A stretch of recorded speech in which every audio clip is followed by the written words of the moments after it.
Congratulation, कैसे हो आप लोग। चलो आज से हम शुरुआत करते हैं हमारे लॉन्ग कोर्स की। तो आप सब लोग अच्छे से, पहले ही बता देता हूँ, अच्छे से मेहनत करना। पहले से हम पूरे टोटली बेसिक से स्टार्ट करेंगे। अब सभी सिलेबस टोटली बेसिक से स्टार्ट करने वाले हैं। अभी हम बात करने वाले हैं जीआईओसी की, जनरल इनऑर्गेनिक केमिस्ट्री के बारे में। वो भी पूरा बेसिक से स्टार्ट करेंगे।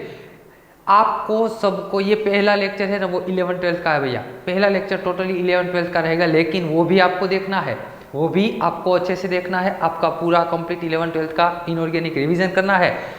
कंप्लीट CSIR नेट JRF करनी है, आपको गेट भी करनी है। उसके लिए आपको कुछ करने की जरूरत नहीं, सिर्फ जुड़े रहना है, सिर्फ हमारे साथ जुड़े रहना है। हम यहाँ से जो आपको इंस्ट्रक्शन दे वैसे रीडिंग करते जाना है। पूरा आपको रीडिंग की स्ट्रेटजी भी बताएंगे, कैसे एग्जाम के क्वेश्चन आते हैं, वो सारी बात हम डिटेल में करेंगे। लेकिन उसके लिए आपको थोड़ी मेहनत करनी पड़ेगी भैया। क्या मेहनत करनी पड़ेगी, कैसे मेहनत करनी है वो भी हम यहाँ से आपको प्रोवाइड करेंगे कि चलो ऐसे रीडिंग करो। हम यहाँ से जो एक बात याद रखना, एक बात, डेली का काम डेली खत्म कर लेना, बस इतनी ही बात। डेली का काम आप डेली खत्म करते जाओगे ना, आपकी नेट आराम से क्लियर हो जाएगी, आराम से नेट क्लियर कर सकोगे आप। चलो तो भगवान का नाम लेके हम शुरुआत कर देते हैं जीआईओसी की, जनरल इनऑर्गेनिक केमिस्ट्री के बारे में। तो लगा दीजिए टाइटल। पहले तो भगवान का नाम लेके श्री गणेशाय नमः।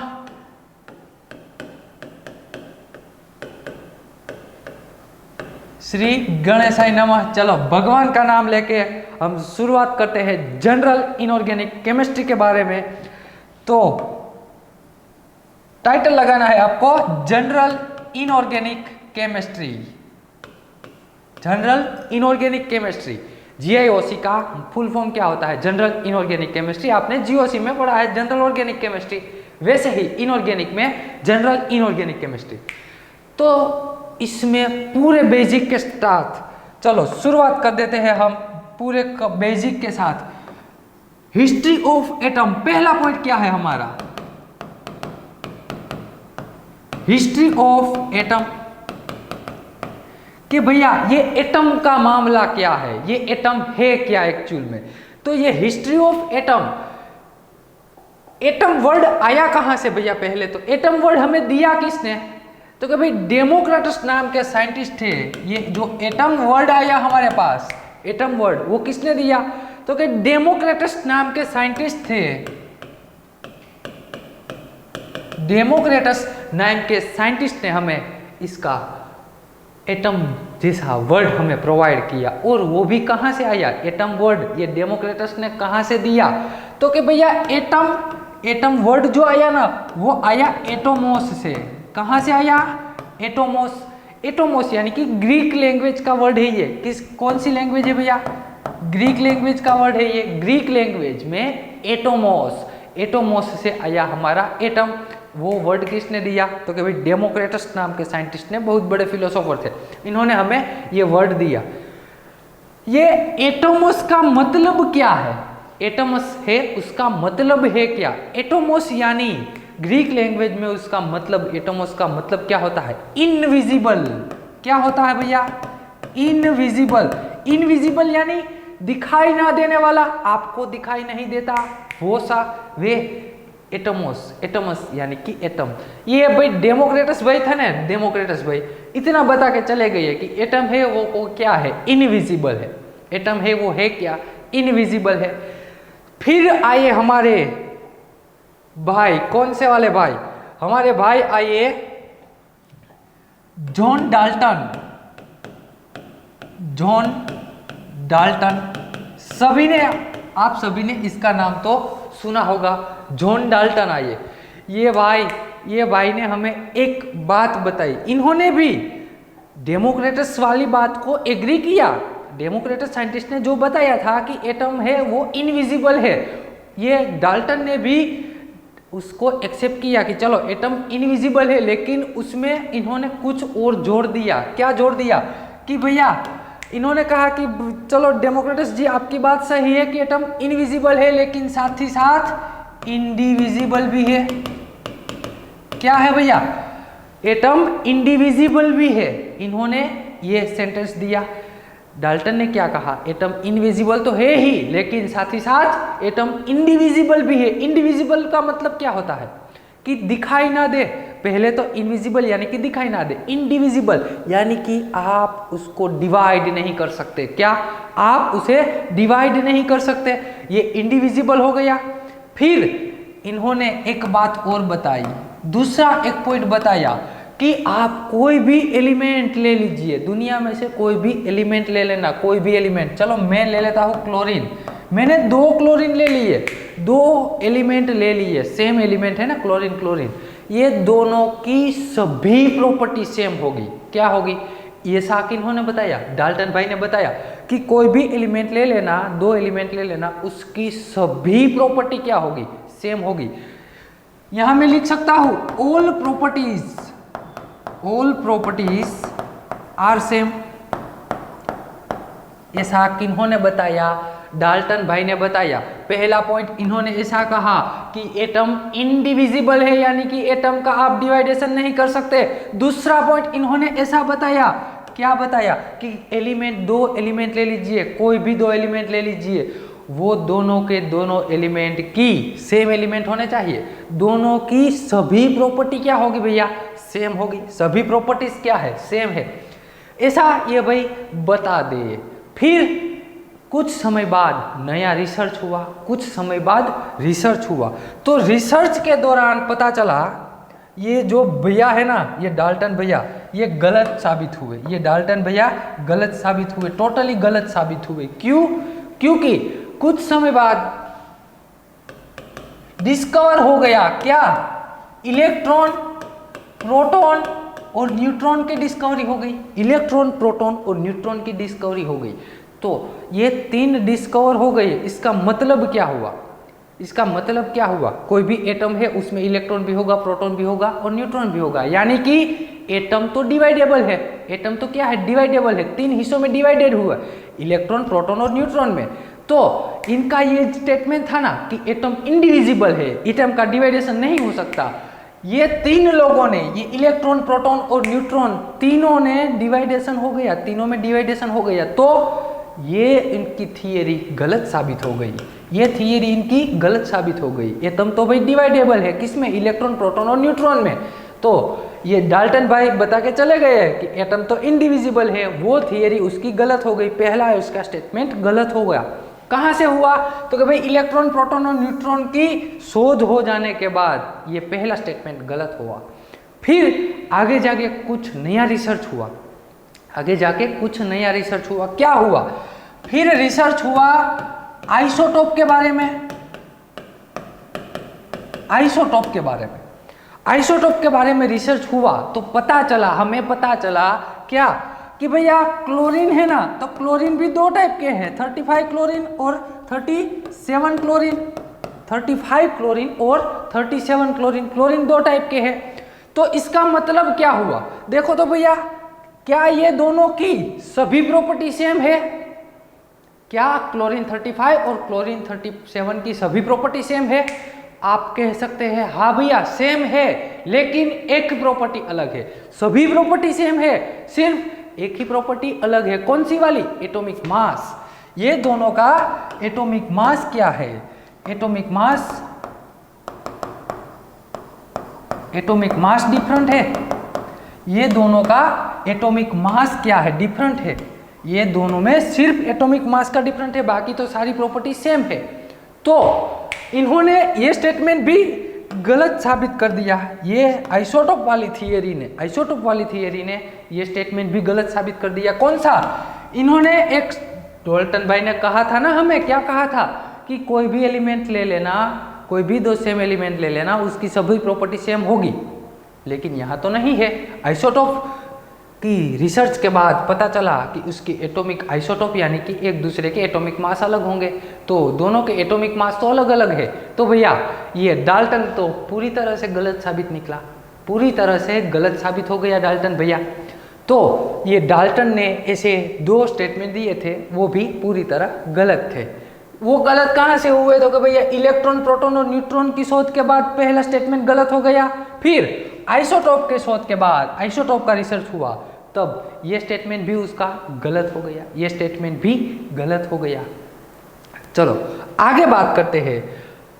फिर आते हैं हमारे कौन से भाई, जे थॉमसन, नाम तो सुना होगा आपने इसका, जे थॉमसन। जे थॉमसन ये कब आए भैया? जे थॉमसन ने पहला तो काम क्या किया? जे आप सभी जानते हैं। देखो भैया ये पूरा लेक्चर बेसिक है, 11th-12th का ही है, सिर्फ आपको थोड़ा थोड़ा बेसिक जो आप भूल गए हैं वो याद दिलाने के लिए है, इसमें कुछ बड़ी बात है नहीं। जे थॉमसन ने, आप जानते हैं ना, किसकी शोध की? Electron discovery, discovery of electron. इन्होंने इलेक्ट्रॉन की शोध की जे थॉमसन ने। कब की? 1897 में। 1897 में इन्होंने इलेक्ट्रॉन की शोध की। यदि आपको कोई ऐसी बेसिक एग्जाम पूछ ले, बेसिक या जनरल नॉलेज के लिए ऐसी एग्जाम आए, उसमें पूछ सकते हैं क्या कि इलेक्ट्रॉन की शोध किसने की? भैया तो जे थॉमसन ने इलेक्ट्रॉन की शोध की। तो ये तो बात हो गई इलेक्ट्रॉन के बारे में। लेकिन कुछ साल बाद ये भैया अपने घर पे नहीं बैठे, ये भैया अपने घर पे नहीं बैठे, लेबोरेटरी में ही काम करते रहे। थॉमसन भैया ने एटम का मॉडल दिया, फर्स्ट मॉडल ऑफ एटम।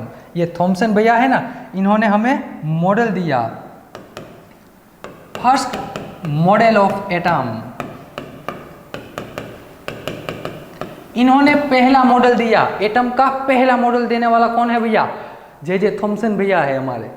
इन्होंने ऐसा कहा कि जो एटम है ना, हमारा एटम, ये जो एटम है वो positively charge and negatively charge में, दोनों में इक्वली डिस्ट्रीब्यूटेड है। हमारा एटम जो है वो positively charge and negatively charge दोनों में इक्वली डिस्ट्रीब्यूटेड है भैया।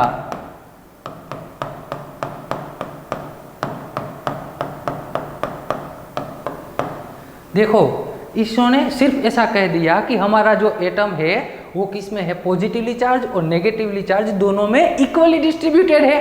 तो सिर्फ इतना ही बताया, इन्होंने कुछ और नहीं बताया, कुछ और नहीं बताया, कुछ स्टेटमेंट ही नहीं दिया, सिर्फ इतना बता दिया कि हमारा atom positive and negatively charge equally distributed, equally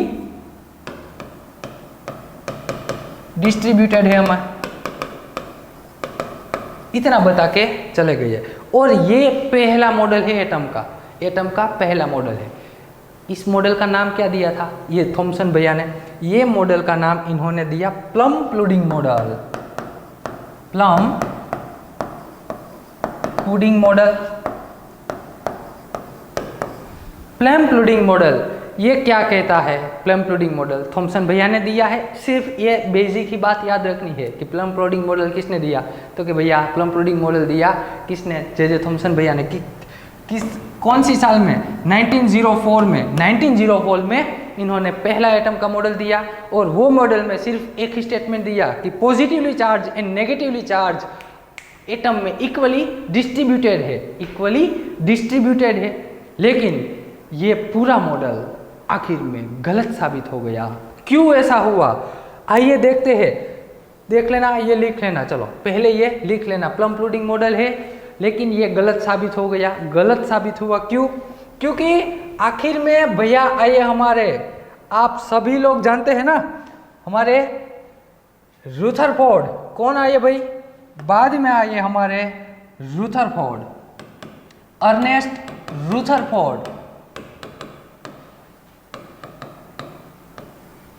Ernest Rutherford आए। अर्नेस्ट रुथरफोर्ड कौन है? कौन है? अरे आपको मालूम होना चाहिए ये कौन है। ये भैया ने न्यूट्रॉन की शोध की थी, डिस्कवरी ऑफ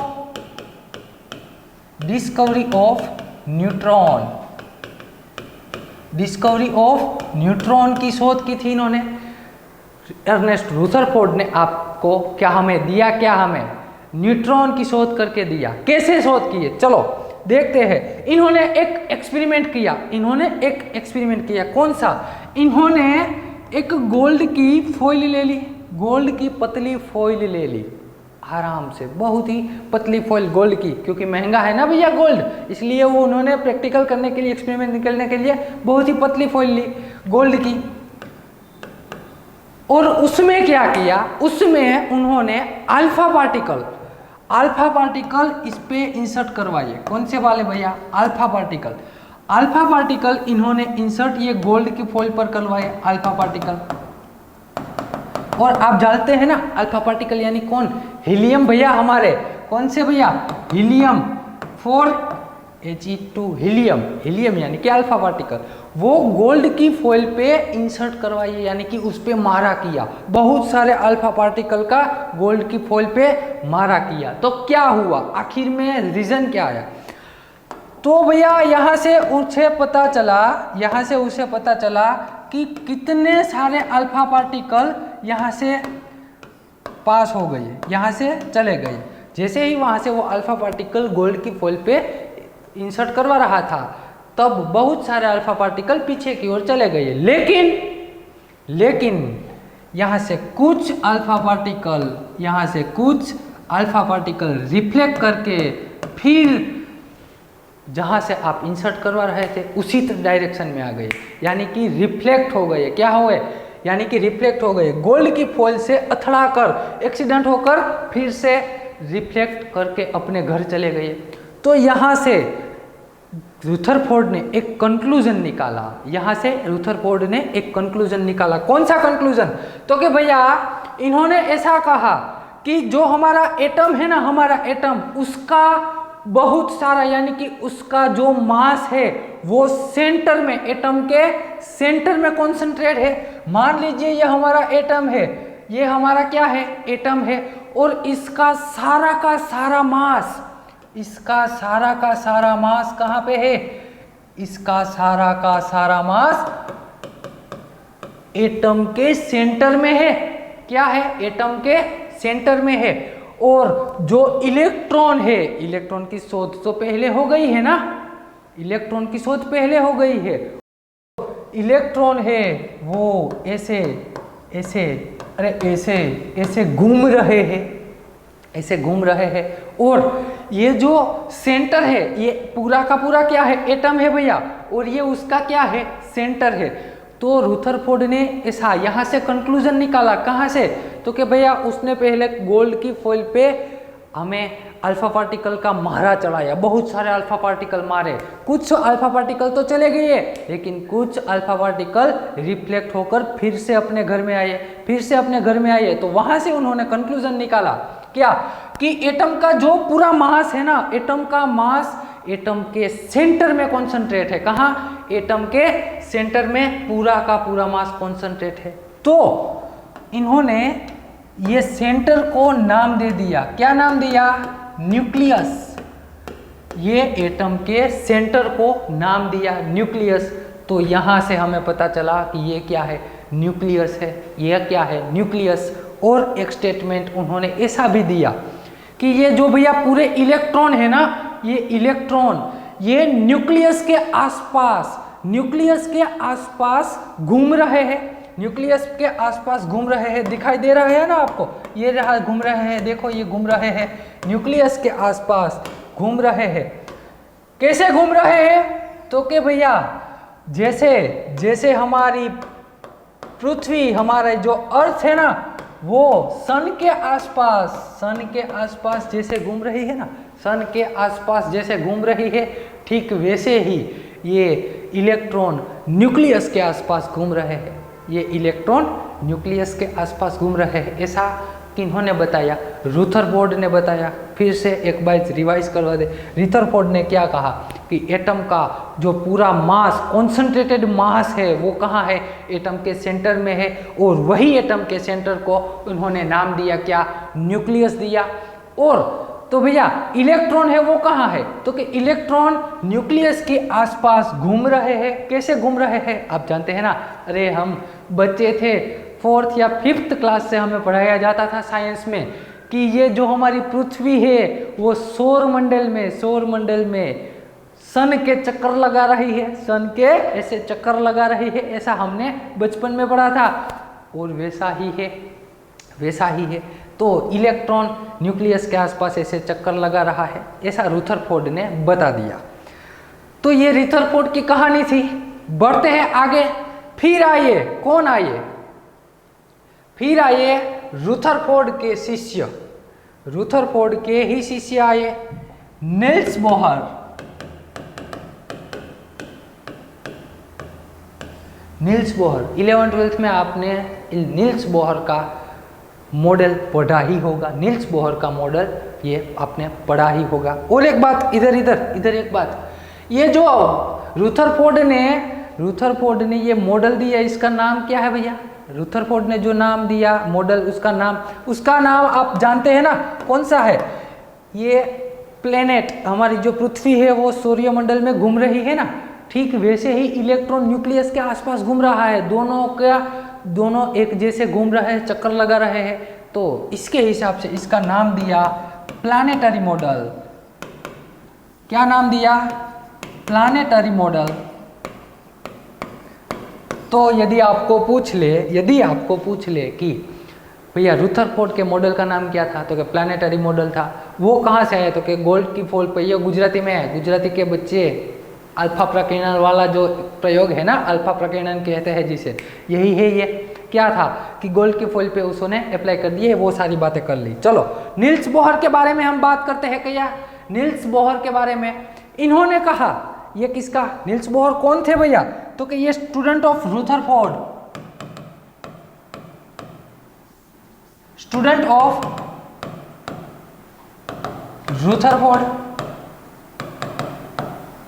रुथरफोर्ड के ये स्टूडेंट थे।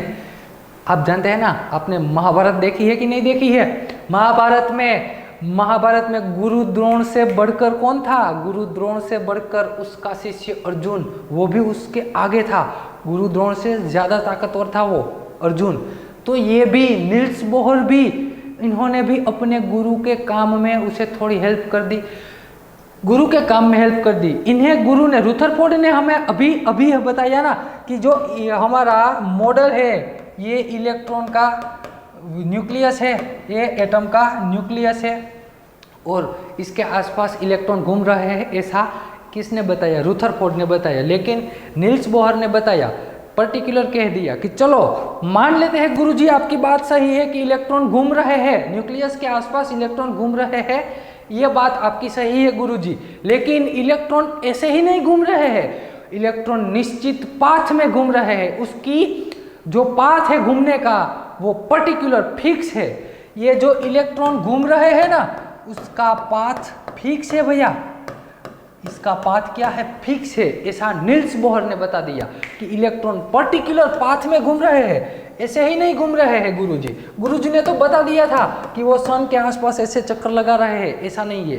वो इलेक्ट्रॉन का जो पाथ है वो फिक्स है, वो उसी के पाथ में घूमता है। तो यहाँ पे इलेक्ट्रॉन है और ये जो पाथ में घूम रहे हैं, उसी पाथ को निल्स बोहर ने नाम क्या दे दिया? उसको कह दिया उन्होंने ऑर्बिट। क्या कहा भैया उसने? ऑर्बिट। ये पाथ को निल्स बोहर ने नाम दिया ऑर्बिट। जो पाथ में इलेक्ट्रॉन चक्कर लगा रहे हैं उसे ऑर्बिट का नाम दे दिया। अब क्या होता है, ये निल्स बोहर का आपने 11th-12th में बहुत सारे पढ़े हैं ना, ये तो सिर्फ बेसिक आपको रिवाइज करने के लिए। निल्स बोहर ने यह भी कहा था कि यदि आप ये सबसे अंदर वाली जो ऑर्बिट है, वहां पे जो इलेक्ट्रॉन है, मैंने उस पे लाइट इंसर्ट कर दी भैया। क्या इंसर्ट कर दी? उस पे मैंने लाइट, उसको लाइट दी, यानी कि उसे एनर्जी प्रोवाइड की। तो अब इलेक्ट्रॉन क्या करेगा? अब ये इलेक्ट्रॉन है ना, एनर्जी गेन करेगा। ये अंदर वाला इलेक्ट्रॉन एनर्जी गेन करके बाहर की ऑर्बिट में चला आएगा। कहाँ आएगा? बाहर की ऑर्बिट में चला आएगा। और यदि ये इलेक्ट्रॉन बाहर की ऑर्बिट में है, इसे अंदर जाना है, इसे मान लीजिए अंदर जाना है, तो इसे कुछ एनर्जी इमिट करनी होगी। तो ये बात थी निल्स बोहर की। निल्स बोहर क्या था? रुथरफोर्ड के स्टूडेंट थे। इन्होंने पर्टिकुलर कह दिया कि इलेक्ट्रॉन जहाँ पे भी चक्कर लगा रहा है उसका पाथ निश्चित है भैया, वो पर्टिकुलर पाथ में घूम रहा है। और वो पाथ को इन्होंने नाम दे दिया क्या? ऑर्बिट का नाम दे दिया, वो पाथ को इन्होंने नाम दिया ऑर्बिट का। तो चलो इतना बेसिक था भैया। चलो पहले काम कीजिए ना, ये लिख लीजिए, पहले से आप काम कीजिए, इतना लिख लीजिए, फिर हम आगे देखते हैं। पहली बात किसने हिस्ट्री ऑफ एटम से शुरुआत की, फिर जॉन डाल्टन आए, ये भी लिख लेना, आपके बुक में लिखना है भैया। दो देखो भैया, पहले लेक्चर में ही मैं आपको कह देता हूँ, कंप्लीट आपको लिख के ही तैयारी करनी है। ऐसा नहीं कि चलो देख के चले जाते, ऐसा नहीं, कंप्लीट लिख के ही तैयारी करनी है। तो लिखते ही जाना है साथ में। और एक बात, साथ में ही रहना है, पढ़ाई में साथ ही में ही रहना है, डेली टू डेली आपको काम करते जाना है। फिर जे थॉम्सन आए, इन्होंने इलेक्ट्रॉन की शोध की, उन्होंने पहला मॉडल दिया प्लम-पुडिंग मॉडल जिसे कहते हैं। फिर आए हमारे अर्नेस्ट रुदरफोर्ड, इन्होंने अल्फा वाला एक्सपेरिमेंट किया, अल्फा पार्टिकल गोल्ड फॉइल पे अप्लाई किए, कुछ पार्टिकल रिफ्लेक्ट हो गए। फिर क्या हुआ, इन्होंने कंक्लूजन निकाला और कहा कि एटम का जो पूरा मास, कॉन्सेंट्रेटेड मास है, वो एटम के सेंटर में है, और एटम के सेंटर को उन्होंने पर्टिकुलर नाम दे दिया, उसे न्यूक्लियस कहा, और इलेक्ट्रॉन उसके आसपास प्लैनेट फॉर्म में, यानी कि सौर मंडल में जैसे घूम रहा है वैसे घूम रहा है। ये प्लानिटरी मॉडल हो गया। फिर आया हमारा नील्स बोहर। तो चलो ये लिख लेना, देखते हैं, ये लिख लेना, बाद में हम देखते हैं। चलो तो चलो अब बात करते हैं आगे। अब हमने जो पढ़ा उसमें तीन भैया, कौन से वाले, 3 मॉडल हमने पढ़े ना। पहला तो प्लम-पुडिंग मॉडल,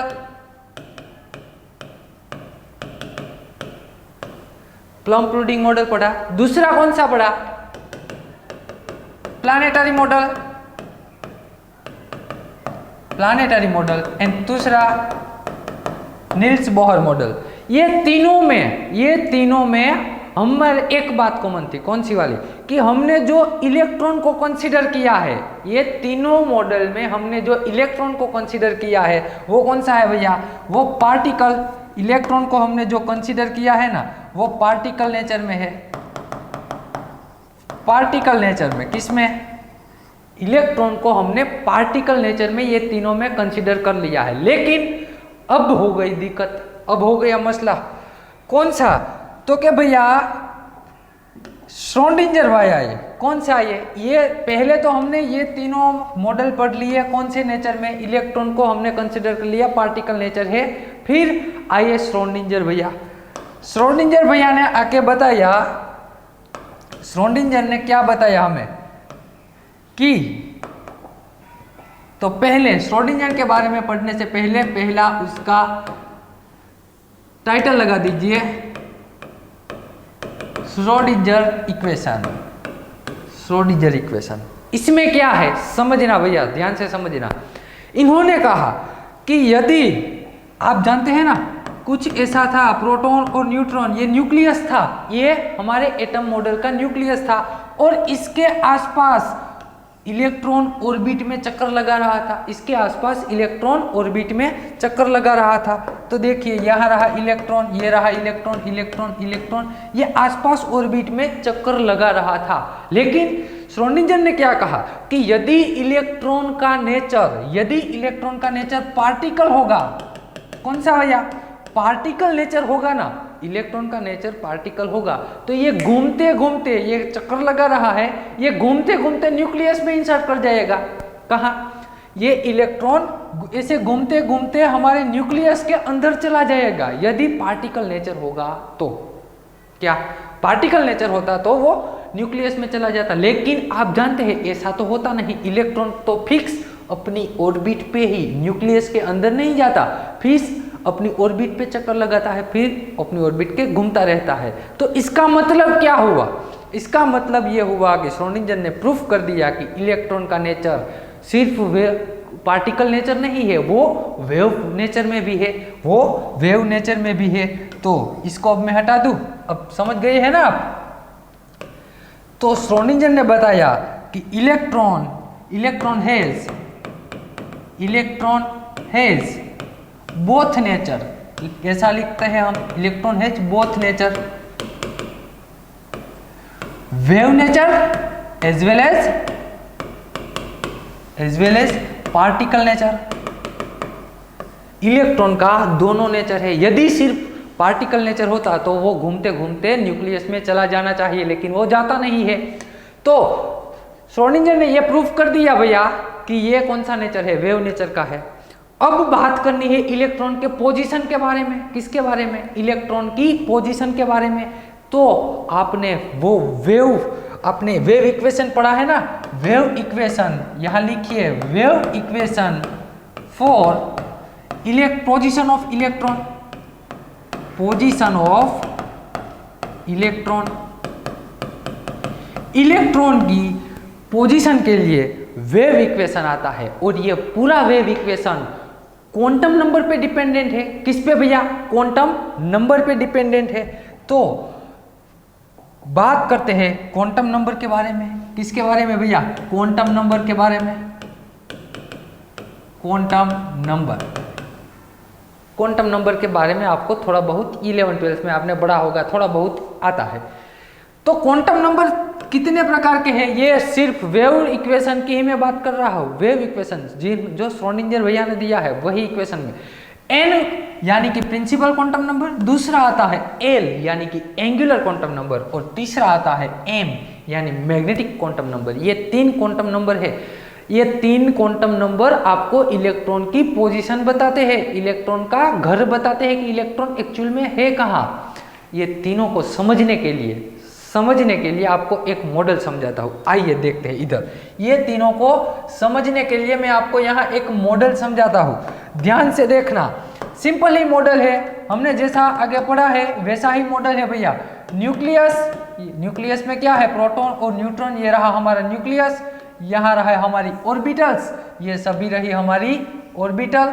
ये दूसरी ऑर्बिटल नहीं कह सकते इसे कहते हैं ऑर्बिट। ये तीसरी, और ये रही हमारी चौथी ऑर्बिट या तो सेल कह सकते हैं हम। इसे क्या कह सकते हैं? सेल। ये रहा हमारा न्यूक्लियस।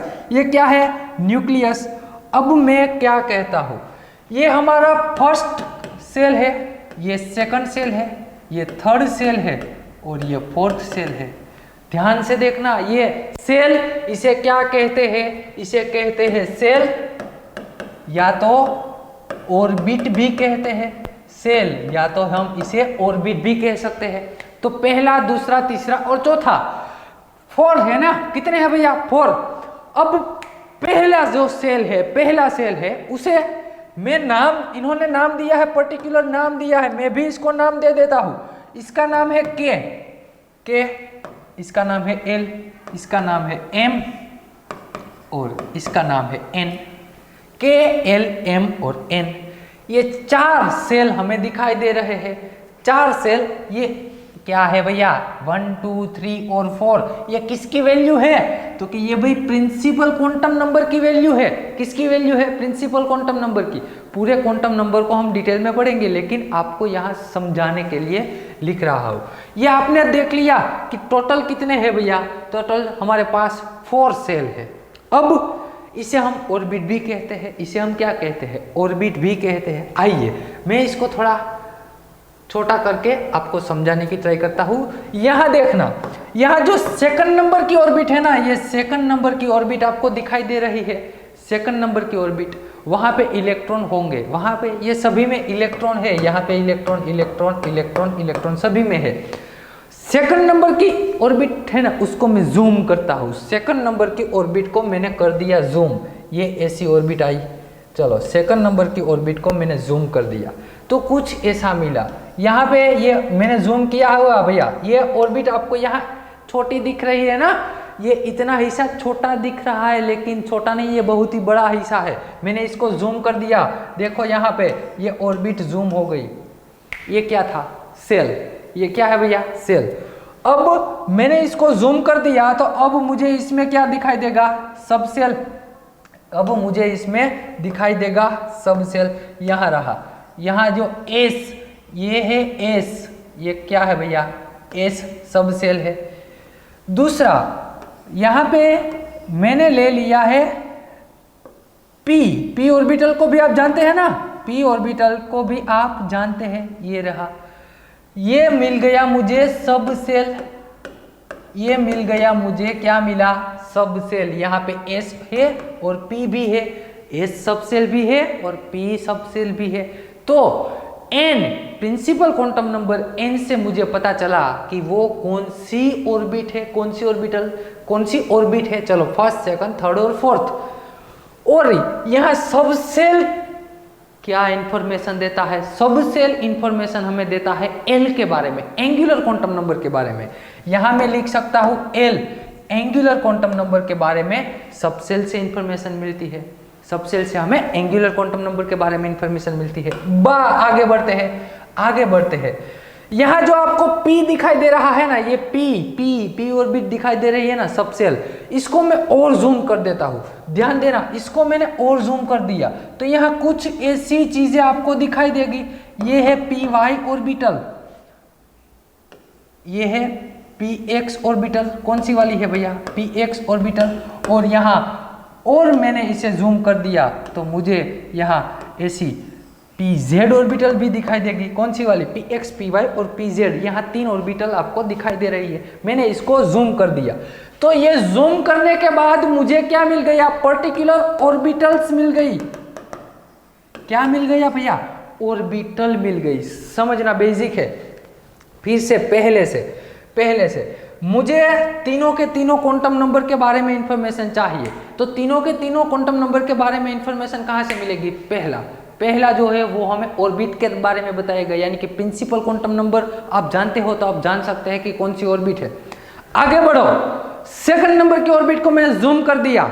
सेकंड नंबर की ऑर्बिट को जूम करोगे तो आपको वहां सब सेल दिखाई देंगे, sp d f काफी सारे हो सकते हैं, sp d f बहुत सारे हैं। वहां आपको सब सेल दिखाई दिए। सब सेल में भी मैंने P वाले सब सेल को और जूम कर दिया। P वाले सब सेल को जूम करोगे ना तो वहां px, py और pz ऑर्बिटल्स मिलेगी। क्या मिलेगी, 3 ऑर्बिटल। और ऑर्बिटल कहते किसे हैं, ऑर्बिटल किसे कहते हैं, तो कि भैया देखो इधर देखो ना, यहाँ जो इलेक्ट्रॉन आपका चक्कर लगा रहा है ना, जो इलेक्ट्रॉन यहाँ आपका न्यूक्लियस के आसपास चक्कर लगा रहा है उसे हम क्या कहते हैं, ऑर्बिट कहते हैं। लेकिन एक बात तो आप जानते हैं ना कि ये इलेक्ट्रॉन ऐसे चक्कर लगाएगा तो क्या सभी जगह इलेक्ट्रॉन होने की संभावना है, नहीं है। ऐसा हम नहीं कह सकते कि ये पूरी ऑर्बिट में सभी जगह इलेक्ट्रॉन है, ऐसा नहीं कह सकते। तो उसका कोई एक घर तो होगा ना, इलेक्ट्रॉन का कोई एक घर होगा। तो अब मुझे वही फाइंड करना है, इलेक्ट्रॉन का घर फाइंड करना है। क्या फाइंड करना है, इलेक्ट्रॉन का घर फाइंड करना है। तो ये तो भाई ठीक वैसी ही बात हो गई। कैसी, इधर देखो ना, इधर मान लीजिए ये पहले तो यहाँ मैं कुछ लिखवा दूं। एन क्या कहता है, एन हमें सेल के बारे में इंफॉर्मेशन देता है कि कौन सा सेल है। प्रिंसिपल क्वांटम नंबर एन क्या कहता है, सेल के बारे में इंफॉर्मेशन देता है। एल क्या कहता है, तो कि भाई वो सब सेल के बारे में इंफॉर्मेशन देता है। वो किसके बारे में इंफॉर्मेशन देता है, सब सेल के बारे में इंफॉर्मेशन देता है। एम तो ऑर्बिटल के बारे में इंफॉर्मेशन देता है। किसके बारे में, ऑर्बिटल के बारे में हमें एम इंफॉर्मेशन देता है, मैग्नेटिक क्वांटम नंबर। ये कैसी बात है जानते हैं आप, मान लीजिए आप स्विट्जरलैंड घूमने चले गए। कहाँ, आप स्विट्जरलैंड घूमने चले गए, वहाँ पे आपको कोई एक इंडियन मिल गया है। मैं किसकी बात, पहले ये तो समझो क्वेश्चन क्या है हमारा, हमें इलेक्ट्रॉन का घर फाइंड करना है। यहाँ इसमें कहाँ इलेक्ट्रॉन है ना, वो घर फाइंड करना है। तो वो कैसे फाइंड करते हैं, समझो आप गए हैं स्विट्जरलैंड घूमने, ठंडी वादियों में घूमने चले गए, वहाँ पे आपको कोई हमारे इंडियन मिल गया। तो इंडियन ने आपको पूछा कि भाई आप कहाँ से हो, तो आप पहले क्या बताओगे, आपका स्टेट बताओगे ना। आप पहले बताओगे आपका स्टेट, यानी कि जो प्रिंसिपल क्वांटम नंबर आपने बता दिया कि मैं गुजरात में रहने वाला हूँ भैया, तो आपने उसे बता दिया कि गुजरात में रहने वाले हो। फिर वो आपको पूछेगा कि गुजरात में आप कहाँ रहते हो, तो आप क्या बताओगे, गुजरात में आप कहाँ रहते हो वो बताना। तो आप क्या बताओगे, आपका सिटी बताओगे ना, आपका सिटी बताओगे कि चलो भाई मैं ये वाले सिटी में रहता हूँ। आपने उसे सिटी भी बता दिया। फिर वो अगला क्वेश्चन करेगा, वो स्विट्जरलैंड वाला आपको अगला क्वेश्चन करेगा कि ये वाले सिटी में आप कहाँ रहने वाले हो। ये वाले सिटी में आप कहाँ पे रहते हो, तो अब आप क्या बताएंगे, तब आप जो भी एरिया में रहते हो, सिटी में जो भी एरिया में रहते हो वो एरिया बताएंगे कि ये भाई मैं ये वाले एरिया में, ये सिटी में रहता हूँ। तो ठीक ऐसा ही ये जो ऑर्बिटल है ना, ऑर्बिटल, ये इलेक्ट्रॉन का, और देखो तो क्या ये पूरा एरिया आपका होगा, आप जो उसे एरिया बता रहे हो ये पूरा एरिया तो आपका नहीं होगा ना, एरिया में कहीं पे आपका घर होगा, ये वाले XYZ कोई भी एरिया में आपका घर होगा। तो ठीक ऑर्बिटल ही वैसा ही बताती है। देखो ये क्या है, ये पूरा का पूरा आपका स्टेट है, इलेक्ट्रॉन का स्टेट है। ये गुजरात स्टेट में बहुत सारे इलेक्ट्रॉन रह रहे हैं, ये गुजरात स्टेट में इलेक्ट्रॉन है। अब आपको पर्टिकुलर इलेक्ट्रॉन का घर फाइंड करना है, इलेक्ट्रॉन का कौन से एरिया में है वो फाइंड करना है। तो उसके लिए क्या करना होगा, आपने पहले प्रिंसिपल क्वांटम नंबर n यानी कि आपने स्टेट तो फाइंड कर लिया कि चलो यहाँ पे इलेक्ट्रॉन हो सकता है, फिर आपको उसका सिटी भी फाइंड करना होगा। तो सिटी कहाँ से फाइंड करोगे, तो कि भाई आपने ये जो सब सेल है ना, ये सब सेल को जूम कर दिया, आपने सब सेल को जूम किया और आप आ गए उसके सिटी में। तो सिटी में तो बहुत सारे हैं भाई, सब सेल है, S सब सेल है, P सब सेल है, आपको इलेक्ट्रॉन का पता नहीं चला, आपको इलेक्ट्रॉन के घर का बारे में पता नहीं चला। तो क्या हुआ, तो आपने फिर से P को जूम कर दिया, P को आपने फिर से जूम कर दिया, तो वहां आपको Px, Py और Pz 3 ऑर्बिटल मिल गई। और ऑर्बिटल को ही हम क्या कहते हैं, ऑर्बिटल यानी कि इलेक्ट्रॉन होने की मैक्सिमम प्रोबेबिलिटी। ऑर्बिट में जहां इलेक्ट्रॉन की प्रोबेबिलिटी मैक्सिमम है उसे हम क्या कहते हैं, ऑर्बिटल कहते हैं। क्या कहते हैं भैया, ऑर्बिटल कहते हैं। तो ये बात हो गई किसके बारे में भैया, ऑर्बिटल के बारे में। तो यही बात है ना, यही बात है इधर, यही बात है। पहले आपने स्टेट बताया, फिर सिटी और फिर एरिया बताया। और एक बात बता दूं, यदि आप पर्टिकुलर फाइंड नहीं कर सकते कि इलेक्ट्रॉन का घर यही है, क्यों, क्योंकि इलेक्ट्रॉन मूवेबल है, इलेक्ट्रॉन रोटेट करता है, वो अपनी सेल में एंगुलर पाथ में रोटेशन कर रहा है। तो हाइजेनबर्ग, आपने नाम सुना होगा हाइजेनबर्ग का, हाइजेनबर्ग हमें बता के गए हैं कि आप कोई भी पार्टिकल का एक साथ या उसकी पोजीशन और उसका मोमेंटम दोनों एक साथ फाइंड नहीं कर सकते। क्या हाइजेनबर्ग ने बताया कि कोई भी पार्टिकल का एक साथ पोजीशन और मोमेंटम फाइंड करना अशक्य है। तो या तो आप उसकी पोजीशन फाइंड कर सकते हैं या तो इसका मोमेंटम फाइंड कर सकते हैं। तो इलेक्ट्रॉन जो ऑर्बिटल है वो हमें इलेक्ट्रॉन होने की संभावना दर्शाता है, उसका घर नहीं दर्शा सकता। उसका एरिया हमें बता सकता है कि ये एरिया में इलेक्ट्रॉन होने की संभावना मैक्सिमम है, और उसी एरिया को हम क्या कहते हैं, ऑर्बिटल कहते हैं। उसी एरिया को हम ऑर्बिटल कहते हैं। तो ये बात हो गई भैया सिंपल हाइजेनबर्ग वाले कॉन्सेप्ट की। और एक बात बता दूं, और एक जनरल नॉलेज के लिए बता दूं, आप मान लीजिए ये इलेक्ट्रॉन है, ये इलेक्ट्रॉन है हमारा, इधर ही देखो ना, ये रहा हमारे पास मॉडल तो है ही। ये जो इलेक्ट्रॉन है ना, आप जानते हैं ना भैया, ये इलेक्ट्रॉन ऐसे पाथ में रोटेशन कर रहा है, चक्कर लगा रहा है। किसके भैया, न्यूक्लियस के चक्कर लगा रहा है। चलो समझ गए आप, ये इलेक्ट्रॉन है ना, ये न्यूक्लियस के ऐसे चक्कर लगा रहा है। तो वो न्यूक्लियस के अराउंड तो चक्कर लगा ही रहा है, लेकिन साथ उसकी इलेक्ट्रॉन की खुद की एक्सिस पे भी वो रोटेशन कर रहा है।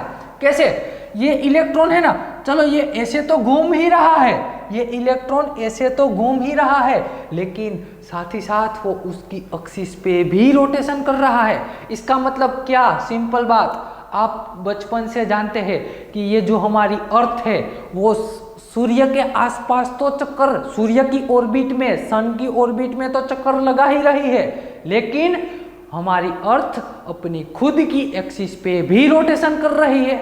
यानी कि इलेक्ट्रॉन दो तरह के रोटेशन कर सकता है। जो रोटेशन होगा वो दो तरह का, या तो क्लॉकवाइज होगा या तो एंटी क्लॉकवाइज होगा। अपनी एक्सिस पे दो तरह के रोटेशन कर सकता है। ये रही उसकी एक्सिस, ये रहा इलेक्ट्रॉन। मान लीजिए ये क्लॉकवाइज रोटेशन कर रहा है। कौन सा भैया, क्लॉकवाइज रोटेशन कर सकता है। तो आपने इसे कह दिया कि इसका, आप जानते हैं ना टोटल क्वांटम नंबर तो 4 होते हैं, स्पिन क्वांटम नंबर यहाँ से डिसाइड होता है, S for spin quantum number. लेकिन ये स्पिन क्वांटम नंबर श्रोडिंगर भैया ने नहीं दिए है, ये उसकी देन नहीं है, उसने नहीं दिया हुआ है। तो इलेक्ट्रॉन की खुद की एक्सिस पर रोटेशन क्लॉकवाइज हुआ तो आपने 1/2 किया प्लस 1/2, और मान लीजिए ये एंटी क्लॉकवाइज घूम रहा है, इलेक्ट्रॉन अपनी ही एक्सिस पे एंटी क्लॉकवाइज घूम रहा है, तो आपने उसे कह दिया कि उसकी स्पिन क्या होगी, -1/2। आप ऐसा बोल सकते हैं। अरे है बोल दिया ना आपने, नहीं भैया आप गलत हो, आप गलत हो। आप पर्टिकुलर ऐसा नहीं कह सकते, आप पर्टिकुलर ऐसा नहीं कह सकते कि ये क्लॉकवाइज घूम रहा है इसीलिए +1/2 है और ये एंटी क्लॉकवाइज घूम रहा है इसीलिए -1/2 है। ऐसा कहना बिल्कुल गलत है भैया। क्यों? क्योंकि मान लीजिए आप ऐसी दो प्रोबेबिलिटी है, दो प्रोबेबिलिटी। मान लीजिए ये इलेक्ट्रॉन क्लॉकवाइज घूम रहा है, कौन सा है, क्लॉकवाइज है ना। मैंने ये इलेक्ट्रॉन को कह दिया कि इसकी स्पिन की वैल्यू -1/2 है। क्या कह दिया? इसकी स्पिन की वैल्यू -1/2 है। तो मान लीजिए यही इलेक्ट्रॉन यदि एंटी क्लॉकवाइज घूमने लगेगा ना तो मुझे इसे +1/2 कहना होगा। आप कोई भी कह सकते हैं, कोई भी कह सकते हैं। स्टैंडर्ड पहला आपने क्लॉकवाइज को -1/2 कहा है तो उसी इलेक्ट्रॉन की एंटी क्लॉकवाइज यदि घूमेगा तो उसे +1/2 कहना होगा। यदि आपने क्लॉकवाइज को +1/2 कहा है तो इसे आप -1/2 कह सकते हैं, इसे आप -1/2 कह सकते हैं। लेकिन पर्टिकुलर ऐसा फिक्स नहीं है कि क्लॉकवाइज को ही +1/2 कहना होगा और एंटी क्लॉकवाइज को ही -1/2, ऐसा फिक्स नहीं है, आप कुछ भी कह सकते हैं। चलो अब बढ़ते हैं हम आगे। ये सिंपल भैया बेसिक सारे के सारे मॉडल के बारे में बात हो गई। अब बात करनी है क्वांटम नंबर के बारे में। किसके? क्वांटम नंबर के बारे में। तो लगा दीजिए टाइटल, पहला फर्स्ट क्वांटम नंबर के बारे में बात करते हैं। क्वांटम नंबर, तो क्वांटम नंबर भैया है कितने? टोटल 4 क्वांटम नंबर है, चारे के बारे में हम बात कर लेंगे। उससे पहले पहला बात करते हैं प्रिंसिपल क्वांटम नंबर के बारे में। प्रिंसिपल क्वांटम नंबर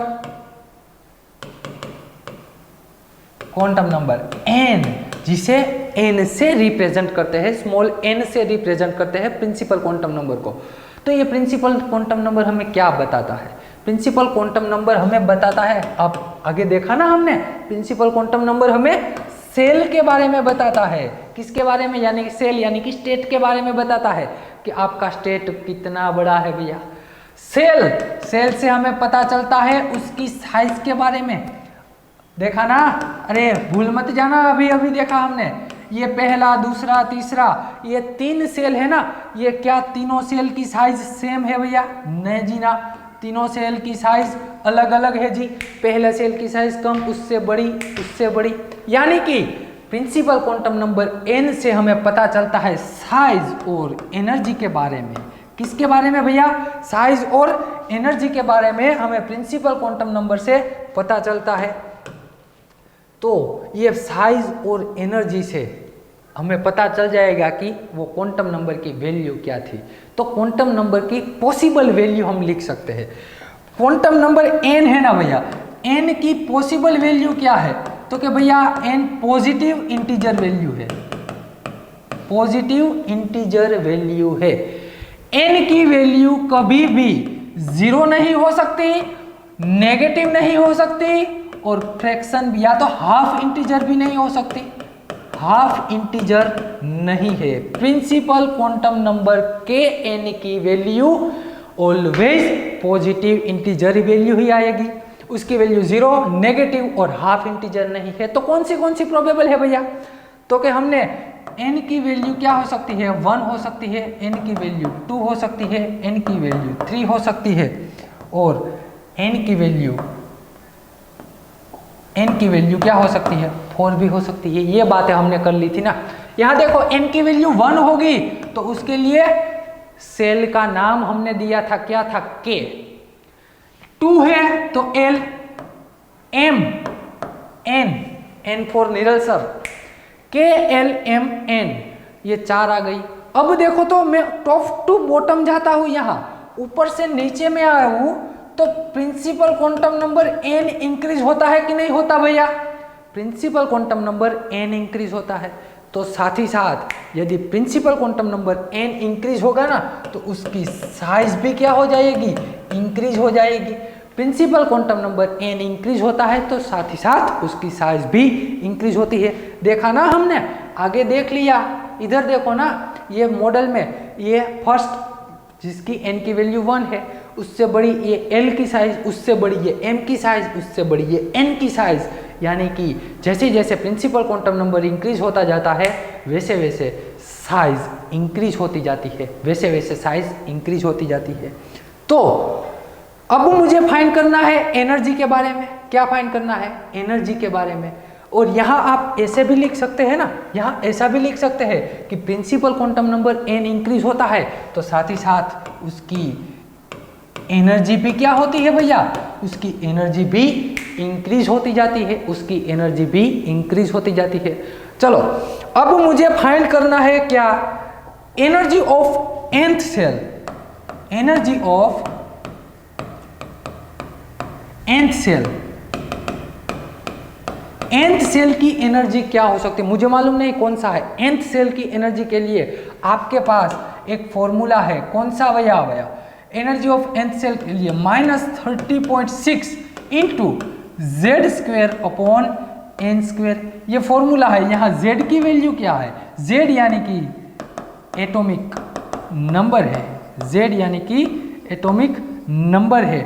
और n तो आप जानते ही है, n यानी कि सेल है। n क्या है भैया? n यानी कि सेल है।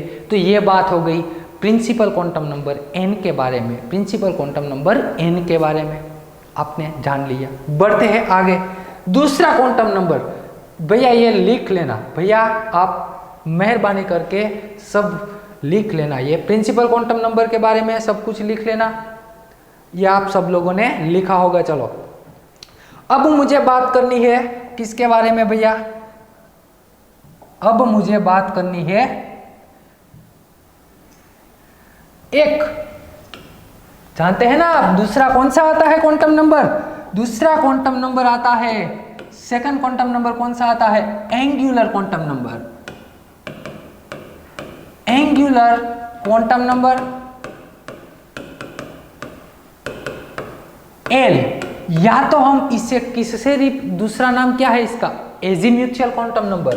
इसका दूसरा नाम है एजीम्यूचुअल क्वांटम नंबर। एजीम्यूचुअल क्वांटम नंबर भी इसे कहते हैं। तो अब बात आती है एल। एल हमें क्या इंफॉर्मेशन देता है? तो कि भैया एल हमें सब सेल के बारे में, वो हमने श्रोडिंगर के मॉडल में देख लिया कि एल से हमें पता चलता है सब सेल के बारे में। तो यहाँ हम लिख सकते हैं इट गिव्स इंफॉर्मेशन अबाउट सब सेल। सब सेल के बारे में हमें इंफॉर्मेशन देता है। सब सेल में जाके हमने वहां देखा था, क्या देखा था? तो कि भैया सब सेल कितने प्रकार के थे?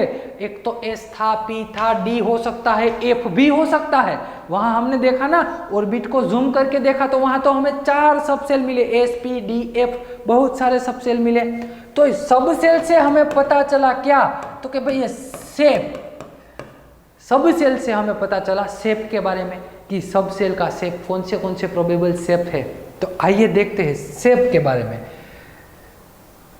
शेप, तो पहले तो बात करते हैं वैल्यू ऑफ एल की। एल की वैल्यू क्या हो सकती है? स्मॉल एल की वैल्यू क्या हो सकती है? तो क्या भैया एल की वैल्यू 0 हो सकती है एंड पॉजिटिव इंटीजर हो सकती है। एल की value 0 and positive integer value हो सकती है। एल की वैल्यू कभी भी, एल की वैल्यू नेगेटिव और एल की value does not negative and half integer. L की वैल्यू हाफ इंटीजर नहीं होगी और नेगेटिव भी नहीं होगी। तो क्या होगी भैया? एल की वैल्यू होगी क्या? मैं यहाँ आपको कहता हूँ एल की वैल्यू 0 तो पॉसिबल है ना। चलो एल की वैल्यू 0 पॉसिबल है, 0 है, 1 हो सकता है, 2 हो सकता है, 3 भी हो सकता है। यदि L की वैल्यू 0 आ गई, L की वैल्यू 0 आ गई तो उसके लिए जो सब सेल है उसका नाम क्या रहेगा? तो कि भैया S, उसे हम एस कहते हैं। फिर आता है पी, फिर आता है डी, फिर आता है एफ। ये आपको बेसिक नॉलेज तो होगा ही, लेकिन ये रिवाइज करवा रहा हूँ। एस, पी, डी और एफ। एस का शेप जानते हैं ना भैया, एस का शेप कैसा होता है? एस का शेप होता है स्फेरिकल शेप, स्फेरिकल शेप होता है। स्फेरिकल शेप ऐसा यानी कि स्फेरिकल, अरे इसे स्फेरिकल कहते हैं। जो गोला होता है ना, जो गोला, उसे हम स्फेरिकल शेप कहते हैं। पी का शेप कैसा होता है भैया? तो क्या डम्बल शेप होता है, डम्बेल शेप होता है, डम्बेल शेप, इसे कहते हैं डम्बेल शेप। पी का शेप होता है डम्बेल शेप। डी का शेप कैसा होता है? तो क्या भैया उसका तो डबल डम्बेल होता है, उसका शेप होता है डबल डम्बेल। कैसा? डबल डम्बेल, यानी कि कुछ ऐसा शेप हो जाएगा। ये हो गई डबल डम्बेल, ये हो गई डबल डम्बेल। फिर बात आती है एफ की, तो एफ का शेप कॉम्प्लेक्स होता है, हम यहाँ ड्रॉ नहीं कर सकते उसे। एफ का शेप कॉम्प्लेक्स, ये इसे कहते हैं वन फोल्ड एक्सिस। क्या कहते हैं? One fold. इतना जरूर बता सकते हैं कि ये 8 फोल्ड होगी। ये कितने फोल्ड होंगे? 8 फोल्ड। जैसे ये 1 फोल्ड है, जैसे ये एफ का शेप 8 फोल्ड में डिवाइडेड होगा। तो ये सारे शेप के बारे में बात हो गई। एस ऑर्बिट, जो एस ऑर्बिटल है वो स्फेरिकल होती है, पी डम्बेल होती है, डी डबल डम्बेल होती है, एफ कॉम्प्लेक्स शेप होता है। तो ये भैया एंगुलर क्वांटम नंबर की बात हो गई। अब मुझे बताना, क्या एंगुलर क्वांटम नंबर डिपेंडेंट है या इंडिपेंडेंट वैल्यू है?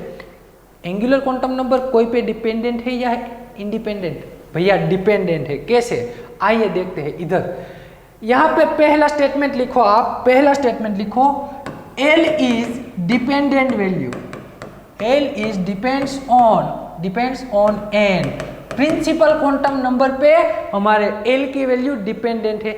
जैसे जैसे प्रिंसिपल क्वांटम नंबर चेंज होगा वैसे n की वैल्यू भी, L की वैल्यू भी क्या होती है? चेंज होती है। मान लीजिए प्रिंसिपल क्वांटम नंबर की वैल्यू क्या हो सकती है? 1 2 3, पॉजिटिव इंटीजर वैल्यू ना, उसमें 0 नहीं आता। 1 2 3 4 ऐसी प्रिंसिपल क्वांटम नंबर की वैल्यू पॉसिबल है। प्रिंसिपल क्वांटम नंबर की वैल्यू ऐसी पॉसिबल है। तब L की वैल्यू क्या हो सकती है? तब L की वैल्यू हो सकती है 0 से लेके 0 टू n-1। ये आपको याद रखना ही रखना है, ये आपको याद रखना है। क्या है? L की वैल्यू 0 से लेके n-1 तक आती है, 0 से लेके n-1 तक। तो L की, यहां देखो 0 से स्टार्ट करना है, n की वैल्यू 1 है ना, n की वैल्यू 1, तो 0 से स्टार्ट करोगे तो क्या आएगा? यहाँ पे 0। और कहां तक जाना है? n-1 तक। कहां तक? n-, यहां से n-1 तक जाओगे तो भी 0 आएगा। दूसरी बात, यहां पे आ जाओ, यदि n की वैल्यू 2 हुई तो L की वैल्यू क्या हो सकती है? भैया 0 से स्टार्ट करना है, चलो 0 तो आएगा ही, n-1, यानी कि n की वैल्यू 2 है ना, 2 - 1 क्या आएगा? 1। तो यहाँ 1 भी पॉसिबल है, यहाँ 1 भी पॉसिबल है। क्या यहाँ 2 लिख सकते हैं भैया? आप बताना मुझे, आप बताना मुझे, क्या यहाँ 2 लिख सकते हैं? नहीं लिख सकते। क्यों? क्योंकि यहाँ कंडीशन उन्होंने दे दी है ना, उन्होंने कंडीशन दे है कि n-1 तक ही लिखना है, n नहीं आएगा, n नहीं लिख सकते। तो चलो भैया यहाँ से 2 निकाल दिए मैंने। फिर आया 3, तो 3 की L की वैल्यू 0 1 और 2 भी लिख सकते हैं, 0 1 और 2। 4 में 0, अरे 1, अरे 2 3, लेकिन 4 नहीं आएगा, लेकिन 4 नहीं आएगा। तो L की वैल्यू इतनी पॉसिबल है जब n की वैल्यू पे डिपेंडेंट है। L की सारी वैल्यू किस पे डिपेंडेंट है भैया? L की वैल्यू। अब देखो L की वैल्यू यदि कितनी आई, यहाँ पे आपको दिखाई दे रहा है ना, L की वैल्यू S0 आई, यानी कि ये S ऑर्बिटल हो गई। कौन सी? वहां लिखा ना हमने, यदि L की वैल्यू 0 है तो S, यहाँ पे ये भी S, ये भी p ऑर्बिटल, ये S, ये p ऑर्बिटल और ये d ऑर्बिटल, यहाँ पे S p d f। तो यहाँ से मुझे पता चला, यहाँ से पता चला कि यदि मेरा प्रिंसिपल क्वांटम नंबर 1 होगा, यदि n की वैल्यू मेरी 1 होगी तो उसमें सिर्फ 1s ऑर्बिटल ही पॉसिबल है। क्या? सिर्फ 1s ऑर्बिटल। यदि मेरा प्रिंसिपल क्वांटम नंबर 2 होगा, प्रिंसिपल क्वांटम नंबर की वैल्यू 2 आई, तो उसमें कौन सी ऑर्बिटल आएगी? तो भैया 2s और 2p पॉसिबल है। यदि प्रिंसिपल क्वांटम नंबर 3 आया तो 3s भी है, 3p भी है और 3d भी पॉसिबल है। प्रिंसिपल क्वांटम नंबर 4 आया तो 4s भी है ना, 4s है, 4p है, 4d है, 4f भी पॉसिबल है भैया। तो इतनी ऑर्बिटल पॉसिबल है यहाँ से, वो पता आपने कहाँ से लगाया? तो कि भैया प्रिंसिपल क्वांटम नंबर की वैल्यू से एक कम होगा, इतनी प्रोबेबिलिटी है एल की वैल्यू की, इतनी प्रोबेबिलिटी है किसकी भैया? एल की वैल्यू की। चलो तो ये काम कीजिए, अभी आप ये इतना लिख लीजिए ये, और भैया लिखना ज़रूरी है, ये लिखना ज़रूरी है, भले है ना आपने पढ़ा है लेकिन लिखना ज़रूरी है, काम आएगा आगे। बेसिक से ही आपको सब कुछ लिखना है, जितना मैं यहाँ बोर्ड पे लिखता हूँ ना उतना आपको लिखना ही लिखना है, तभी जाके केमिस्ट्री आएगी अच्छी सी।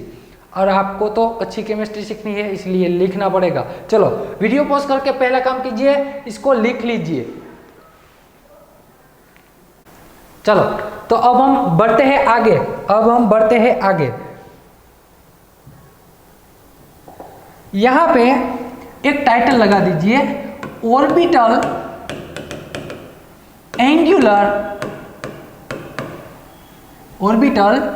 Angular momentum of electron. यदि आपको इलेक्ट्रॉन की ऑर्बिटल की एंगुलर मोमेंट फाइंड करनी है तो उसके लिए सिंपल फॉर्मूला है भैया, simple h/2 under root L/L+1। ये L क्या है? L है क्या? L यानी कि एंगुलर क्वांटम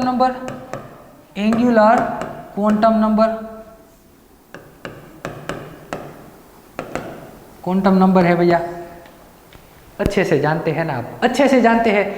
मान लीजिए मैंने कह दिया आपको, चलो 4s के बारे में, आपको किसके बारे में लिखना है? 4s के बारे में। 4s के बारे में मुझे orbital angular momentum of electron चाहिए, तो क्या करना होगा? सीधी सी बात भैया, सीधी सी बात, सिर्फ यहाँ n की वैल्यू 4s के लिए क्या है? 4, और l की वैल्यू क्या है? 0। l की वैल्यू क्या है? 0। रख दीजिए ये ऊपर वाले फॉर्मूले में, h/2 ये तो कांस्टेंट एज इट इज रहने दो, l की वैल्यू 0 × 0+1, सब कुछ हो जाएगा 0।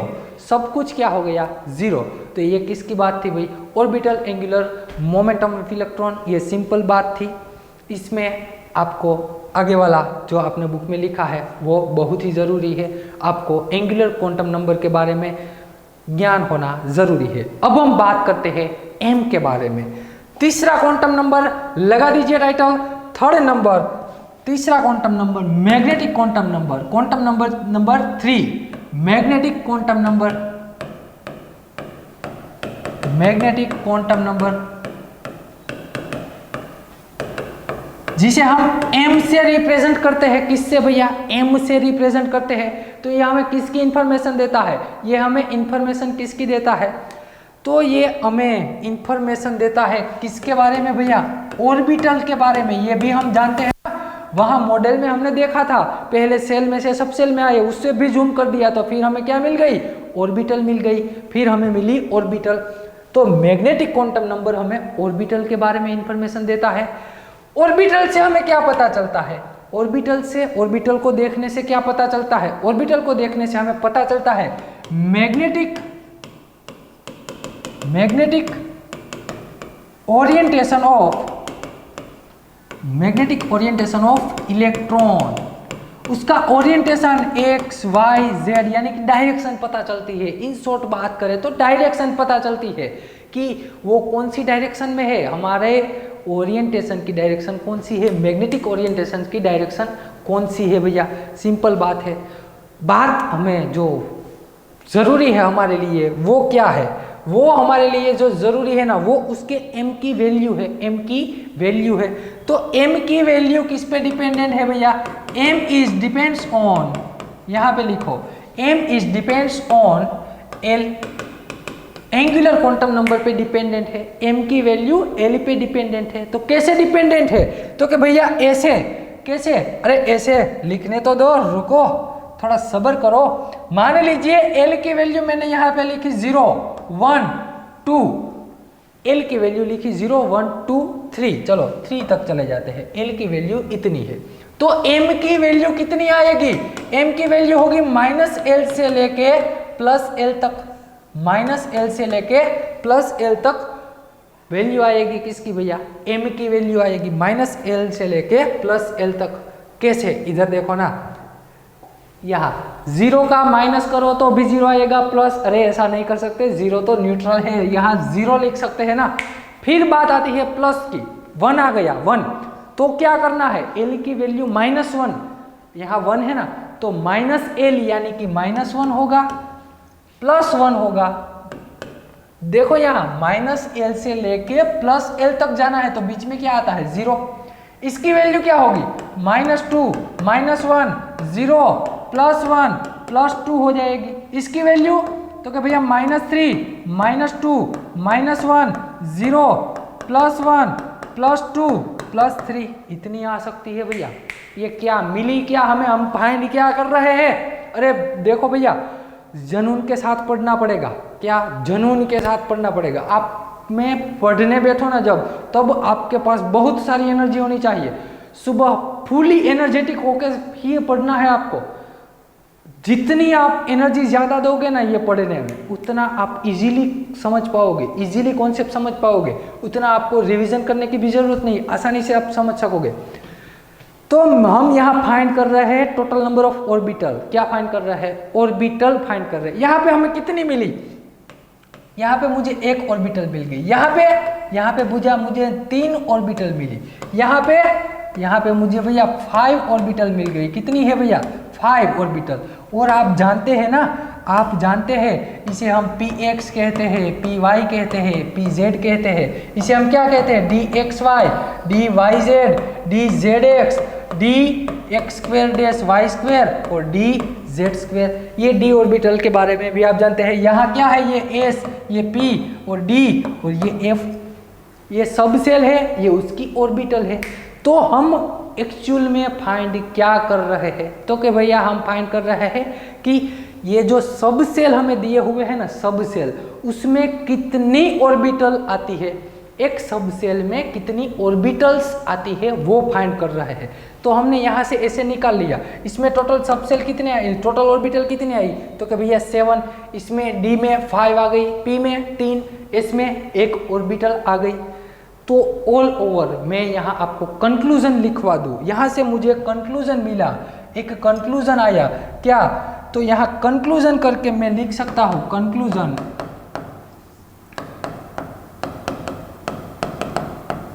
तो यहाँ लिखो तो भैया number of orbital in any सब सेल, कोई भी सब सेल होगा ना उसमें कितनी ऑर्बिटल है ना, उसके लिए एक फॉर्मूला है। कौन सा? 2l+1। 2l+1 जितनी ऑर्बिटल सब में होगी। आइए चेक करते हैं, आइए ना चेक करते हैं। इधर यहाँ पे मैं लिख देता हूँ 2l+1। हमें यही चाहिए ना, ऑर्बिटल ही चाहिए हमें। तो मैं यहाँ लिख देता हूँ 2l+1। कितनी ऑर्बिटल होगी भैया? एक सब सेल में। इसे क्या कहते हैं ये आपको मालूम होना चाहिए। इसे हम कहते हैं सब सेल। ये m क्या बताता है? ऑर्बिटल के बारे में बताता है। हमें फाइंड करना है कि 0 सब सेल, 0 जिसकी l की वैल्यू 0 है, जिसका सब सेल s है, उसमें कितनी ऑर्बिटल है।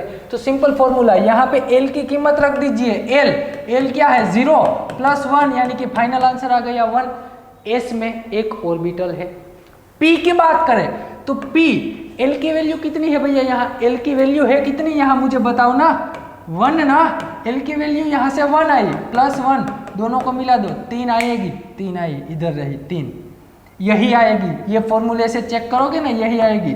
2l+1, मैं d के बारे में बात कर रहा हूँ, तो 2 × 2 +1 चेक कर लेना, 4 × 5 5 ही आएगी। इधर देखना 5 ही। d ऑर्बिटल में 5, d जो हमारे d सेल है, d सब सेल, उसमें 5 ऑर्बिटल होगी, इधर रही 5। और आप अच्छे से जानते हैं यहाँ पे रखोगे ना, कितनी आएगी? 7 ही आएगी। यहाँ पे f जो हमारा सेल्स एफ सब सेल है उसमें कितनी आएगी, टोटल 7 ऑर्बिटल्स आती है। टोटल कितनी आती है भैया, 7 ऑर्बिटल आती है। तो हमारा फॉर्मूला क्या आया, एक ही फॉर्मूला भैया, ये रहा कि आपको नंबर ऑफ ऑर्बिटल चाहिए, कोई भी सब सेल में नंबर ऑफ ऑर्बिटल फाइंड करनी है तो सिंपल फॉर्मूला 2l+1। अब मुझे फाइंड करना है, ध्यान से देखना, अब मुझे क्या फाइंड करना है, इलेक्ट्रॉन कितने हम ऑक्यूपाई कर सकते हैं। इलेक्ट्रॉन एक सब सेल में कितने इलेक्ट्रॉन, ए सब सेल, पी की बात करनी है, डी की बात करनी है, एफ की बात करनी है, तो ये चारों के चारों में कितने कितने इलेक्ट्रॉन हम रख सकते हैं भैया।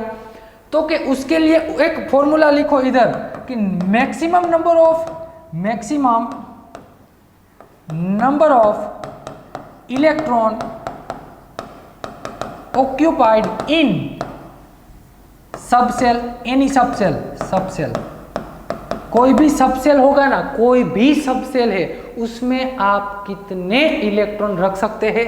उसके लिए पहले तो एक बात बताओ ना, एक बात बताओ, ये जो हमारा ये एक सब सेल है ना, ये एक ऑर्बिटल है, एक ऑर्बिटल में कितने इलेक्ट्रॉन रख सकते हैं।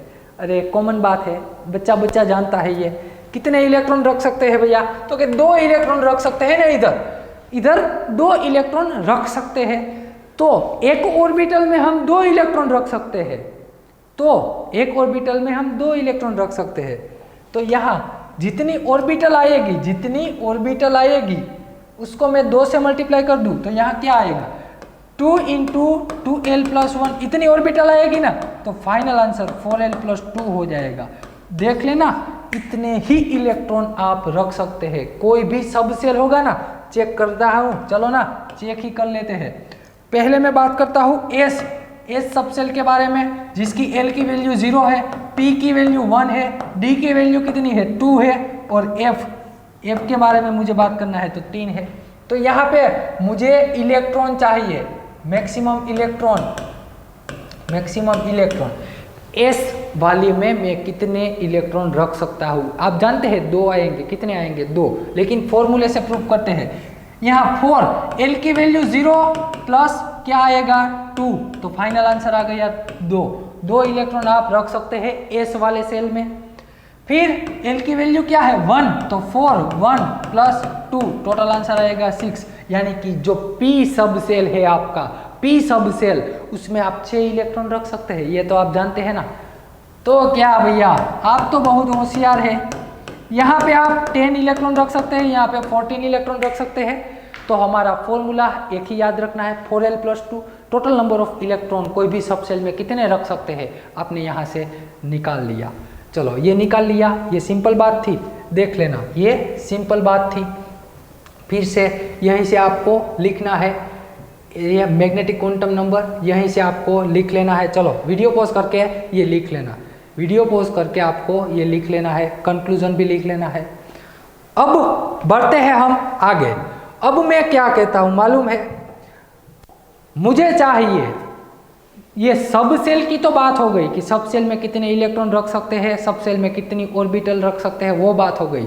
अब मुझे चाहिए सेल में कि जो पूरा सेल है ना, पूरा cell 1 2 3 4 K L M N, उसमें कितने ऑर्बिटल है, कितने इलेक्ट्रॉन रख सकते हैं, वो फाइंड करने के लिए मैं एक चलो n की वैल्यू मैंने ले ली 3, कितनी ले ली भैया n की वैल्यू। और एक बात, ये जो हमारा m है ना, वो किस पे डिपेंडेंट है, मैग्नेटिक क्वांटम नंबर, तो क्या भैया ये l पे डिपेंडेंट है, किस पे है l पे, और ये l हमारा n पे डिपेंडेंट है, n पे डिपेंडेंट है, ये आप जानते हैं। m की वैल्यू l पे, l की वैल्यू n पे डिपेंडेंट है। मैंने ले लिया n की वैल्यू 3 ले ली, कितनी ले ली, n की वैल्यू मैंने ले ली है 3। अब मुझे बताना n की वैल्यू 3 है तो l की वैल्यू क्या हो सकती है, तो कि भैया 0 हो सकती है, 1 हो सकती है और 2 भी हो सकती है, लेकिन 3 नहीं आ सकती। क्यों? क्योंकि l की वैल्यू आप जानते हैं ना, l की वैल्यू क्या है, 0 से n-1 तक, 0 से n-1, 0 1 2 3 आ गया, चलो 3 नहीं आएगा। फिर m की वैल्यू क्या है, m की वैल्यू -l से लेके +l तक, तो यहाँ 0 से 0 आ जाएगी, यहाँ पे 1 यानी कि 0 आएगी, यहाँ पे क्या आएगी 1 आया, तो यहाँ पे -1 0 और +1 आएगी, यहाँ पे -2 -1 0 +1 +2। इतना ये बेसिक हमने आगे देख लिया। अब मुझे ध्यान से देखना कहाँ से कहाँ ले जाता हूँ, कहाँ से कहाँ। यहाँ पे नंबर ऑफ, ये एम हमें बताता क्या है भैया, तो कि ऑर्बिटल बताता है ना, एम हमें ऑर्बिटल बताता है। यहाँ कितनी ऑर्बिटल आई, एक, यहाँ पे टोटल ऑर्बिटल 3 आई, यहाँ पे टोटल ऑर्बिटल 5 आई, सबको मिला दो, टोटल ऑर्बिटल कितनी आ गई, कितनी आई भैया, 9 ऑर्बिटल मिल गई मुझे। किसमें, इसमें मुझे मिली 9 ऑर्बिटल। देखना यहाँ, ये 9 को मैं ऐसे लिख दूं तो आपको दिक्कत है कि नहीं है। 9 को मैंने लिख दिया 3 का स्क्वायर, 9 को क्या लिखा, 3 का स्क्वायर। 3 का स्क्वायर है यानी कि n क्या, n की वैल्यू 3 है इधर, तो n का स्क्वायर आ गया, n का क्या आ गया भैया, स्क्वायर आ गया, n का स्क्वायर आया ना। देखो तो n की वैल्यू जितनी थी वही आया, तो हम यहां से लिख सकते हैं, क्या लिखेंगे हम यहां से, एक स्टेटमेंट मुझे कंक्लूजन मिल गया, यहां से मुझे कंक्लूजन मिल गया। लिखो भैया कंक्लूजन, यहां से लिखो कि number of orbital in any shell के बारे में है, सब सेल के बारे में नहीं, सेल के बारे में क्या आएगा, n स्क्वेयर आएगा। उसकी वैल्यू क्या होगी भैया, n स्क्वेयर हो जाएगी, n स्क्वेयर। मान लीजिए आपने 4 ले लिया, क्वांटम नंबर 4 ले लिया, प्रिंसिपल क्वांटम नंबर की वैल्यू 4 है, तो उसमें कितनी होगी, 16 ऑर्बिटल होगी। टोटल कितनी ऑर्बिटल होगी भैया, 16। चेक कर लेना आप घर पे बैठे बैठे। दूसरा मुझे फाइंड करना है इसमें हम कितने इलेक्ट्रॉन रख सकते हैं, टोटल इलेक्ट्रॉन कितने रख सकते हैं, तो कुछ करने वाली बात नहीं, तो यहाँ पे लिख सकते हैं maximum number of electron occupied in each cell, occupied in any cell लिखो ना, any cell ऐसा ही लिखो, any cell। तो क्या आएगा 2n स्क्वायर। आप जानते हैं एक ऑर्बिटल में 2 इलेक्ट्रॉन रख सकते हैं, तो नंबर ऑफ ऑर्बिटल इतनी है, तो इसको 2 से मल्टीप्लाई कर दो तो ऐसा आएगा। इसको हमने 2 से मल्टीप्लाई कर दिया। तो ये बात हो गई किसके बारे में भैया, मैग्नेटिक क्वांटम नंबर के बारे में। मैग्नेटिक क्वांटम नंबर हमें क्या बताता है, तो वो डायरेक्शन बताता है, वो हमें ओरिएंटेशन बताता है इलेक्ट्रॉन की कि वो कौन सी डायरेक्शन में है। तो ये सिंपल बात थी। बात करनी है 4th नंबर के बारे में। 4th नंबर लगा दीजिए टाइटल, लास्ट वन बचा है, last one spin quantum number. कौन सा वाला भैया, spin quantum number. Spin quantum number को हम s से रिप्रेजेंट करते हैं। किस से रिप्रेजेंट करते हैं, s से। ये सिंपल बात है, इसमें तो कुछ बड़ी बात है नहीं। एक बात मैं आपको कह दूं, या वो मैंने आगे आपको समझाया ही था कि यदि इलेक्ट्रॉन अपनी एक्सिस पे, खुद की एक्सिस पे भी रोटेशन कर रहा है, या तो वो क्लॉकवाइज रोटेशन करेगा या एंटी क्लॉकवाइज रोटेशन करेगा। 2 तरह के है ना, क्लॉकवाइज या तो एंटी क्लॉकवाइज। आपने किसी को भी कह दिया, चलो क्लॉकवाइज को आपने पर्टिकुलर कह दिया, जो क्लॉकवाइज रोटेशन कर रहा है ना उसको +1/2 कह दिया, तो जो इलेक्ट्रॉन एंटी रोटेशन कर रहा है, जो इलेक्ट्रॉन एंटी, वो -1/2। इन शॉर्ट 100 बात की एक बात, स्पिन क्वांटम नंबर यानी कि s की वैल्यू क्या हो सकती है, s की वैल्यू हो क्या सकती है, s की वैल्यू या तो +1/2 या तो -1/2 हो सकती है, -1/2 हो सकती है s की वैल्यू। तो ये सिंपल बात थी भैया, देख लियो, ये सिंपल बात थी, लिख लेना, वीडियो पॉज करके लिख लेना। चलो अब हमें बात करनी है किसके बारे में, नोड के बारे में बात करते हैं। चलो ऑर्बिटल के बारे में तो पता चल गया ना, ऑर्बिटल किसे कहते हैं। अरे ऑर्बिटल किसे कहते हैं इतना तो समझ गए ना आप, कि जहां इलेक्ट्रॉन मिलने की संभावना मैक्सिमम है, जहां इलेक्ट्रॉन मिलने की संभावना मैक्सिमम है उसे हम क्या कहते हैं, ऑर्बिटल कहते हैं। अब हमें बात करनी है जहां इलेक्ट्रॉन नहीं मिलेगा, उसे हम कहते हैं नोड। तो टाइटल लगा देना है आपको, नोड लगा दीजिए टाइटल, नोड। क्या लगाना है भैया, नोड, या तो हम इसे कहते हैं नोडल प्लेन, इसे हम क्या कहते हैं, नोडल प्लेन भी कहते हैं, नोड या तो नोडल प्लेन भी कहते हैं। तो यहाँ पे एक सेंटेंस लिख लेना, समझने वाला है कि possibility of finding particle, possibility of finding electron के बारे में बात कर रहे हैं। पॉसिबिलिटी ऑफ फाइंडिंग इलेक्ट्रॉन, जो हम इलेक्ट्रॉन फाइंड कर रहे हैं उसकी पॉसिबिलिटी क्या हो सकती है, तो क्या लिखो possibility of finding electron is minimum या तो nearly equal to 0, nearly equal to 0। जो इलेक्ट्रॉन की प्रोबेबिलिटी है, मिलने की संभावना है, वो 0 के नजदीक है, वहां इलेक्ट्रॉन आपको नहीं मिलेगा, तो उसे हम क्या कहते हैं, नोड कहते हैं। क्या कहते हैं भैया, नोड कहते हैं। यहाँ साफ साफ आप हिंदी या गुजराती में लिख देना, नोड यानी कि जहाँ इलेक्ट्रॉन नहीं मिलता, इलेक्ट्रॉन मिलने की संभावना 0 हो जाती है, उसे हम नोड कहते हैं। तो नोड कितने टाइप के होते हैं भैया, नोड कितने टाइप के होते हैं, तो कि भैया 3 प्रकार के नोड होते हैं। यहाँ पे लिखिए, पहले तो टाइटल लगा दीजिए, types of node, types of node. 3 प्रकार के नोड होते हैं। उसमें पहला node angular node, angular node यानी क्या है, एल, एंगुलर क्वांटम नंबर ही एंगुलर नोड है, एल। दूसरा सेकंड नंबर रेडियल नोड की क्या है, n-l-1। n क्या है यहाँ भैया, प्रिंसिपल क्वांटम नंबर, l क्या है, एंगुलर क्वांटम नंबर, -1 तो कांस्टेंट है। फिर तीसरा आता है टोटल नोड। क्या आता है, टोटल नोड आता है, थर्ड नंबर टोटल नोड। इसकी वैल्यू n-1 है, इस क्या है n-1।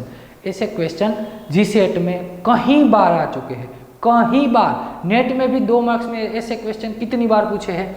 चलो एक एग्जांपल ले लेते हैं, मान लीजिए मैंने ले लिया 4D एक्सिस, 4D ले लिया, ऑर्बिटल ले कौन सी ले ली, 4D।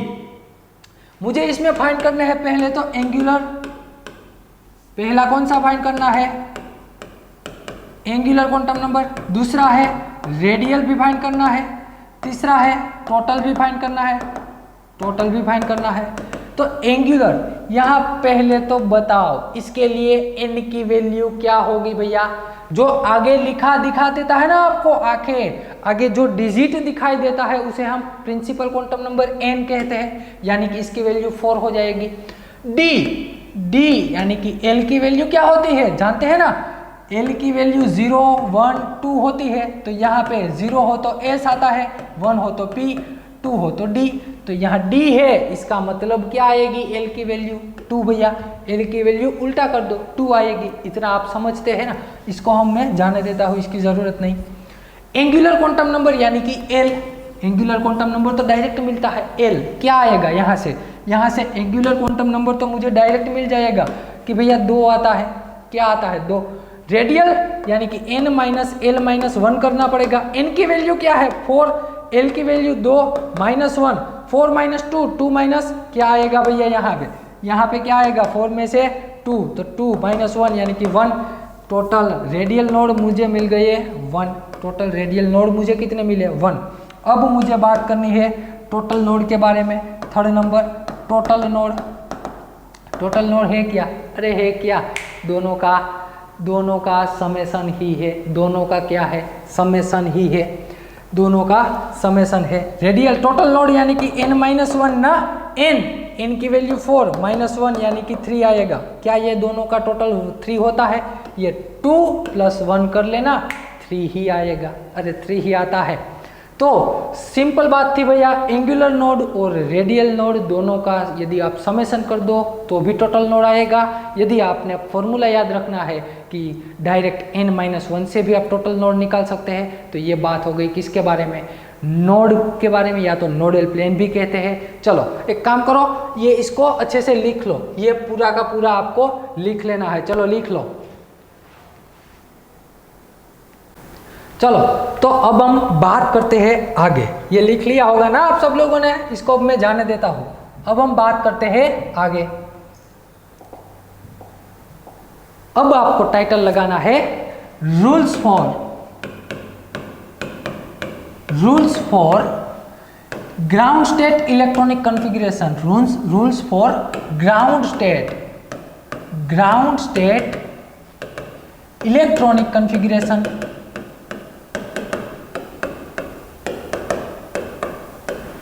Rules for ground state electronic configuration. Ground state electronic configuration में आप इलेक्ट्रॉन कैसे फिलअप करना है, ऐसे ये सिंपल रूल है भैया। ग्राउंड स्टेट, पहले तो पहला question, ground state ground state किसे कहते हैं? तो कि भैया ग्राउंड स्टेट किसे कहते हैं? जिसकी एनर्जी कम होगी, सीधी सी बात, जिसकी एनर्जी कम होगी, ऑर्बिटल में जो सभी की एनर्जीज आएगी उसमें जिसकी एनर्जी कम होगी ना, उसको हम कहेंगे ground state. Minimum energy level, जिसकी एनर्जी लेवल कम होगा उसे हम ग्राउंड स्टेट कहेंगे। इसमें ये तीन साइंटिस्ट, ये तीन लोग, तीन साइंटिस्ट, ये तीन, जिसको जो कहना है कह दो। तीन रूल है इसके। पहला रूल कौन सा है? First rule aufbau rule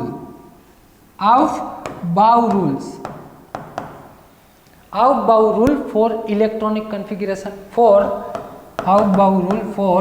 electronic configuration, configuration के लिए है। दूसरा है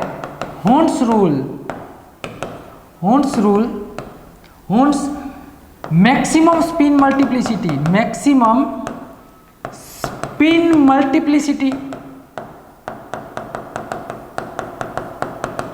और तीसरा रूल है Pauli's exclusion principle. Pauli exclusion principle, ये तीन रूल के बारे में यदि हम अच्छे से पढ़ लेना, तब हम आसानी से कोई भी इलेक्ट्रॉनिक कॉन्फ़िगरेशन लिख सकते हैं। तो लगा दीजिए पहला टाइटल, आउफबाउ के बारे में डिटेल में स्टडी करते हैं। पहला रूल आउफबाउ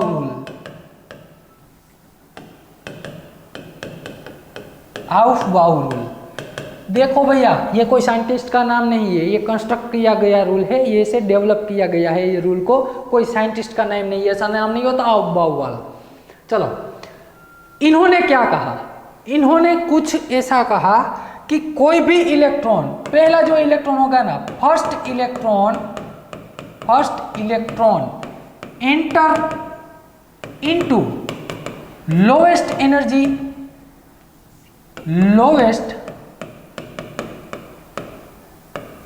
एनर्जी लेवल, जिसकी भी एनर्जी कम होगी वो कॉन्फ़िगरेशन, फर्स्ट एनर्जी, जिसकी भी एनर्जी कम होगी उसमें पहला इलेक्ट्रॉन हमारा जाएगा। ये रूल हमेशा फॉलो होता है, हर टाइम ये रूल फॉलो होता है। कि देखते हैं इधर, सिंपल है भैया।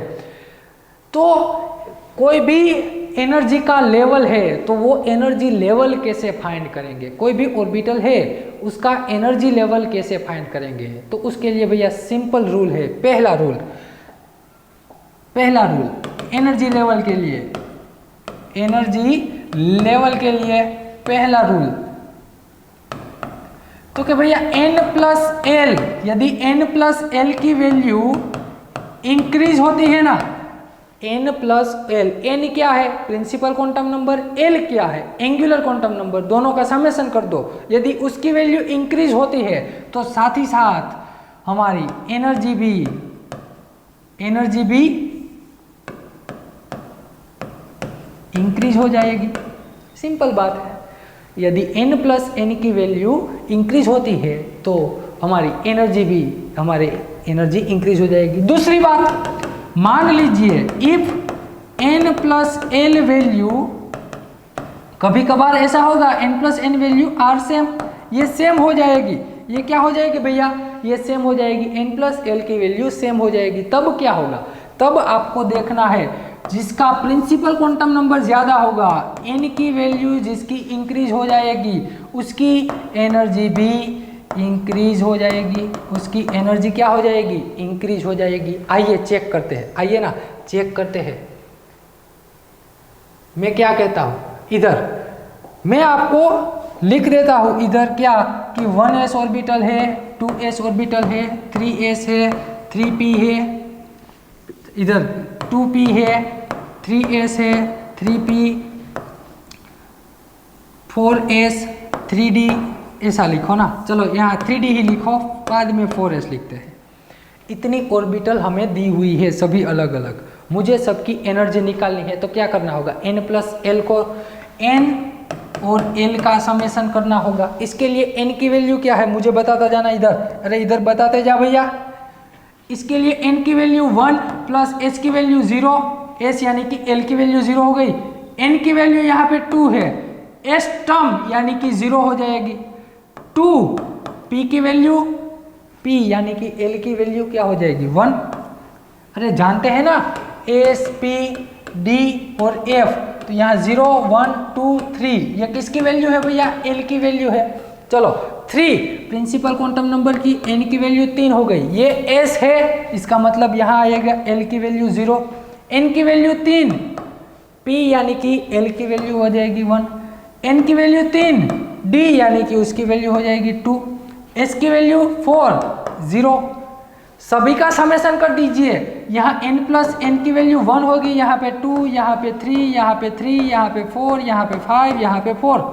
तो अब मुझे बताओ भैया, मुझे आप एनर्जी ऑर्डर में लिख के दो। चलो वीडियो पॉज करके पहला काम करना है आपको, इसका एनर्जी ऑर्डर लिख के दो। इंक्रीजिंग ऑर्डर में मुझे इसका एनर्जी, सबसे हाईएस्ट एनर्जी किसकी होगी, सबसे लोएस्ट एनर्जी किसकी होगी, वीडियो पॉज करके इतना काम कीजिए। चलो भैया, आप जानते हैं ना वहां पहले क्या किया, n प्लस एल की वैल्यू सबसे ज्यादा जिसकी इंक्रीज होगी वो इसकी एनर्जी इंक्रीज हो जाएगी, जिसकी n प्लस एन की एल की वैल्यू डिक्रीज होती है वो ग्राउंड स्टेट कहलाएगा। तो यहाँ एक सबसे कम वैल्यू, तो ये ग्राउंड स्टेट हो गई। फिर किसकी आएगी भैया, 2 वैल्यू, तो 2 तो एक ही की है, 2s की। फिर 3, देखो ये 3 2 बार आ गई, ये भी 3 है, ये भी 3 है। अब क्या हो गया, n प्लस एल की वैल्यू दोनों की सेम है, ध्यान से देखना, n प्लस एल की वैल्यू दोनों की सेम आई ना, लेकिन दोनों में n की वैल्यू सेम नहीं होगी। चेक कर लो इधर, चेक करो इधर, अरे इसमें n की वैल्यू 2 है, इसमें n की वैल्यू क्या है 3, तो जिसकी n की वैल्यू इंक्रीज हो जाती है उसका एनर्जी लेवल भी इंक्रीज हो जाता है। तो पहले कौन आएगा, पहले आएगा भैया 2p, बाद में कौन आएगा 3s आएगा।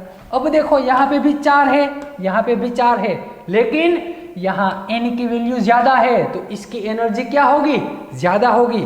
तो यहाँ पे पहले कौन आएगा 3p आएगा, फिर कौन आएगा 4s, यहाँ तो 5 है तो 3d इसके बाद आएगा।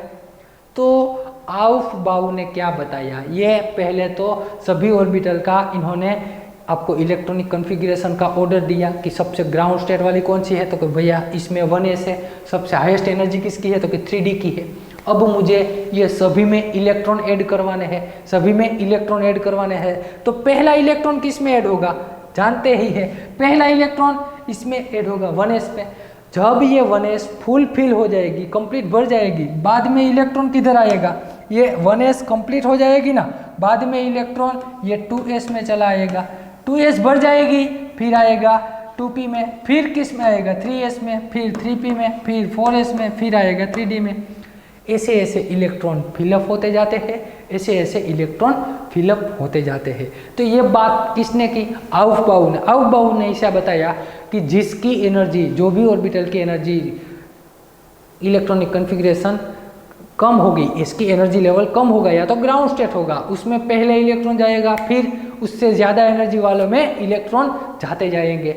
ये आउफबाउ का रूल था। बात करते हैं सेकंड रूल के बारे में। सेकंड रूल लिखिए भैया, दूसरा रूल क्या था, दूसरा रूल किसने दिया भैया, तो कि हुन्स भैया ने दिया है। Hund's maximum spin multiplicity rule.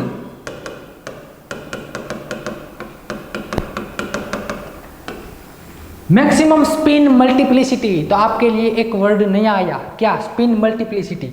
ये स्पिन मल्टीप्लिसिटी कहते किसे है, स्पिन मल्टीप्लिसिटी। अरे स्पिन मल्टीप्लिसिटी कैसे कहते हैं, आप लोगों ने बीएससी एमएससी में स्पिन मल्टीप्लिसिटी कहीं ना कहीं तो पढ़ा होगा। ये 2s + 1 होता है ना, क्या होता है 2s+1 होता है, स्पिन मल्टीप्लिसिटी यानी कि 2s+1 होता है भैया। तो ग्राउंड स्टेट के लिए, पर्टिकुलर ग्राउंड स्टेट के लिए, फॉर यहाँ पे लिखो, फॉर ग्राउंड स्टेट के लिए हम यहाँ लिख सकते हैं n+1। क्या लिख सकते हैं? n। और यहाँ पे n की वैल्यू क्या है? यहाँ पे वेर, यहाँ पे लिखना, गड़बड़ मत कर देना। n यानी कि नंबर ऑफ अनपेयर इलेक्ट्रॉन है। n यानी कि नंबर ऑफ अनपेयर इलेक्ट्रॉन है। क्या है? n यानी कि नंबर ऑफ अनपेयर इलेक्ट्रॉन है। तो जिसकी स्पिन मैक्सिमम स्पिन मल्टीप्लिसिटी आएगी ना, जिसकी स्पिन मल्टीप्लिसिटी मैक्सिमम आएगी ना, वही आपका सही अरेंजमेंट होगा, इलेक्ट्रॉन का अरेंजमेंट सही होगा। तो देखते हैं इन्होंने, भाई ने एक रूल दिया, ये भाई ने हमें एक रूल दिया था। कौन सा वाला रूल? तो कि भैया इन्होंने कुछ ऐसा बताया कि पेयरिंग ऑफ इलेक्ट्रॉन, इसका रूल लिख लेना पहले तो, pairing of electron it does not take place until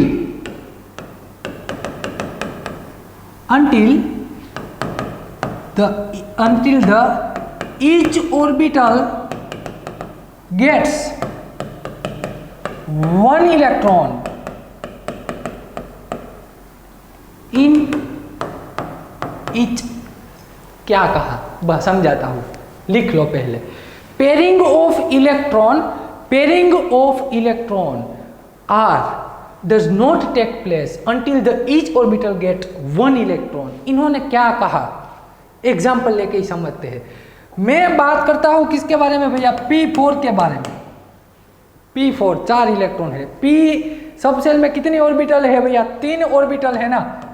P सब सेल में 3 ऑर्बिटल है। चलो ये मैंने 3 ऑर्बिटल ड्रॉ कर ली। मैं 2 पॉसिबिलिटी ड्रॉ कर रहा हूँ इलेक्ट्रॉन अरेंज करके। कौन सी वाली सही है ना, आप बताना मुझे, कौन सी वाली सही है आप बताना। यहाँ पे मैंने 2 इलेक्ट्रॉन रख दिए, पहला, दूसरा, तीसरा और चौथा। ये एक पॉसिबिलिटी है, पहला, दूसरा, तीसरा और चौथा। चेक कर लो कौन सी वाली सही है, ए सही है या बी वाली सही है, ये आपको बताना है। मैं कहता हूं ए सही है। जिन्होंने ए कहा ना वो सॉरी गलत है भैया, आप सब लोग गलत है। मैंने आपको बहकाने के लिए ही कहा था कि ए सही है, ये सही नहीं है। मैं जानता हूं बी सही है। क्यों भैया? क्योंकि जिसमें maximum number of electron unpair रहते हैं, maximum number of electron unpair रहते हैं ना, वो इलेक्ट्रॉन का अरेंजमेंट सही है हुन्स रूल के मुताबिक से। हुन्स रूल के हिसाब से यही सही है। क्यों? चेक कर दो, इसकी स्पिन मल्टीप्लिसिटी चेक करनी है हमें। क्या? स्पिन मल्टीप्लिसिटी चेक करके बताओ भैया क्या आएगी इसकी। n+1, इसकी आएगी 1। इसकी n+1 की वैल्यू क्या आएगी? नंबर ऑफ अनपेयर इलेक्ट्रॉन 2 है ना, इसमें नंबर ऑफ अनपेयर इलेक्ट्रॉन 2 है। सबसे ज्यादा स्पिन मल्टीप्लिसिटी किसकी आई? बी की।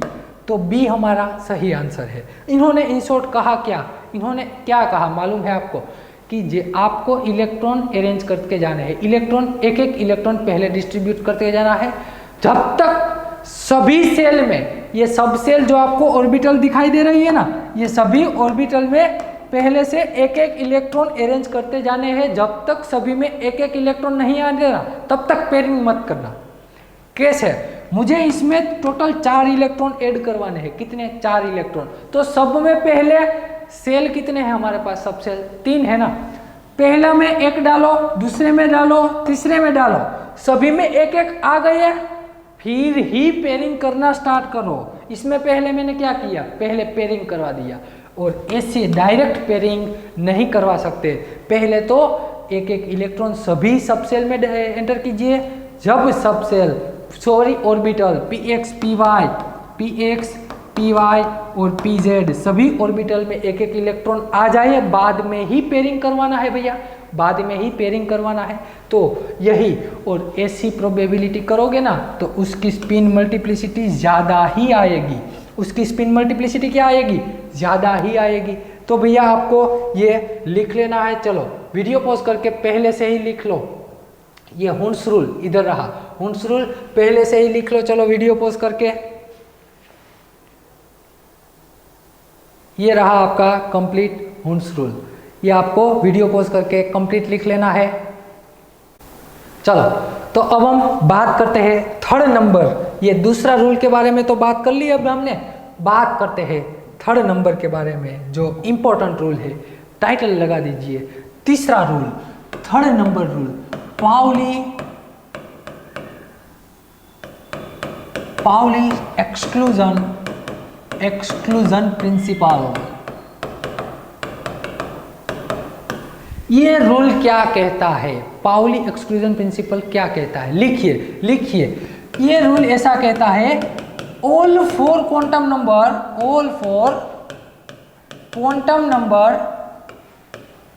for any two electron of same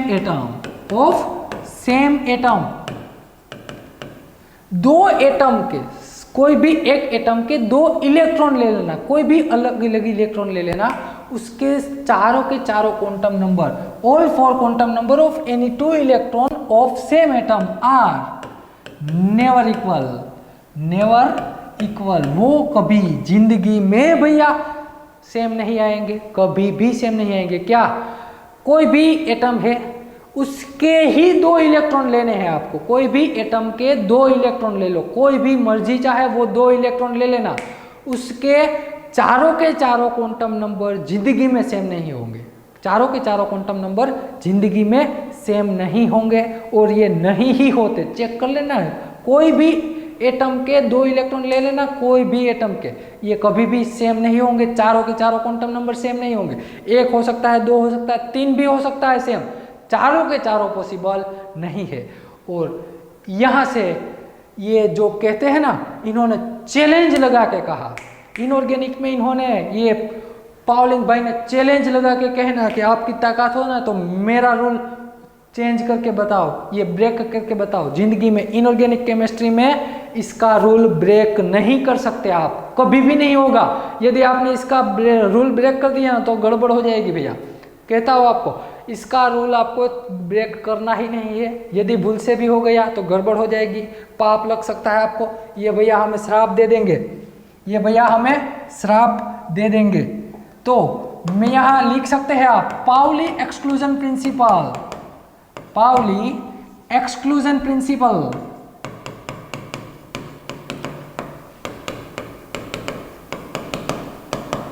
never violent, इसका उल्लंघन जिंदगी में मत करना दोस्तों, इसका उल्लंघन आप जिंदगी में कभी भी मत करना। ये पाउलिंग एक्सक्लूजन प्रिंसिपल का इन्होंने जो बात कही है वो 100% सही ही सही है। इन्होंने क्या कहा, आइए देखते हैं, एग्जाम्पल के साथ देखते हैं। इन्होंने कहा कि कोई भी दो इलेक्ट्रॉन ले लेना सेम एटम के, उसके चारों के चारों क्वांटम नंबर जिंदगी में सेम नहीं होंगे। चेक करते हैं, आइए ना, क्रॉस वेरिफिकेशन तो हमारे मानव जात का जन्म सिद्ध अधिकार है, क्रॉस वेरिफिकेशन करना। चेक कर लेते हैं ना, क्रॉस वेरिफिकेशन मैं N, L, M और S ये चारों क्वांटम नंबर की बात करता हूं। मैंने N की वैल्यू ले ली 2, क्या ले ली, N की वैल्यू ले ली 2, तो L की वैल्यू क्या, कितनी L की वैल्यू पॉसिबल है, तो क्या भैया 0 पॉसिबल है और 1 पॉसिबल है, ये 2 ही है, क्योंकि L की वैल्यू क्या है भैया, L की वैल्यू तो कि 0 से N-1 तक आ सकती है, 0 से N-1 तक, तो इतनी तो हमने ले ली। M की वैल्यू क्या है, तो कि भैया -L से लेके +L तक, तो यहाँ 0 से 0 आएगी। इसकी वैल्यू क्या आ सकती है, -1, 0 और +1 आ सकती है, -1, 0 और +1। इसकी वैल्यू या तो +1/2 होगा, या तो +1/2 होगा, या तो -1/2 होगा, ये भी यही पॉसिबल है ना। अब मैं क्या कहता हूँ, चलो अब मैं यहाँ पे है ना बॉक्स रख देता हूँ, यहाँ पे भी इलेक्ट्रॉन रख के चेक करते हैं। एक काम करना, मेरे साथ रहना, मैं आपको इलेक्ट्रॉन रख के चेक करवाता हूँ। मैंने ध्यान देना, इधर पहला इलेक्ट्रॉन रख दिया, इधर पहला इलेक्ट्रॉन रख दिया है। चलो ये पहला फर्स्ट इलेक्ट्रॉन के बारे में बात करता हूँ। फर्स्ट इलेक्ट्रॉन, उसके लिए n की वैल्यू, l की वैल्यू, m की वैल्यू और s की वैल्यू मुझे बताओ। पहले इलेक्ट्रॉन के लिए n की वैल्यू क्या है, तो कि भैया 2 है। ये पहला इलेक्ट्रॉन जो रखा ना उसके लिए l की वैल्यू तो कि भैया 0 है, m की वैल्यू 0 है, s की वैल्यू, और हम बाय डिफॉल्ट ऐसा कंसीडर करते हैं कि जो अप स्पिन है उसके लिए +1/2 लेते हैं, जो डाउन स्पिन इलेक्ट्रॉन है उसके लिए -1/2 लेते हैं। तो यहाँ s की वैल्यू क्या आ जाएगी, +1/2 आ जाएगी। s की वैल्यू क्या आ गई, +1/2। ध्यान से देखना, समझते जाना। और यही ऑर्बिटल में मैं दूसरा इलेक्ट्रॉन रख देता हूँ। चलो मैंने यहाँ ग्रीन कलर का इलेक्ट्रॉन ब्लू कलर का रखते हैं ना, चलो ब्लू कलर का इलेक्ट्रॉन रख दिया भैया मैंने, दिखाई दे रहा है ना आपको ब्लू कलर का इलेक्ट्रॉन। ये दूसरा इलेक्ट्रॉन जो रखा ना मैंने, उसके लिए मुझे चारों क्वांटम नंबर लिखा। ये सेकंड इलेक्ट्रॉन के बारे में मुझे लिखा ना भैया। सेकंड के लिए ये, उसके लिए n की वैल्यू तो 2 ही आएगी भैया, l की वैल्यू तो 0 ही आएगी, m की वैल्यू भी 0 आएगी। लेकिन देखो, अरे ये तो तीनों के तीनों सेम आ गए, क्या चौथा सेम आएगा, नहीं आएगा। क्यों, अब इसके लिए -1/2 हो जाएगा। क्या हो जाएगा भैया, -1/2 हो गया इसकी वैल्यू।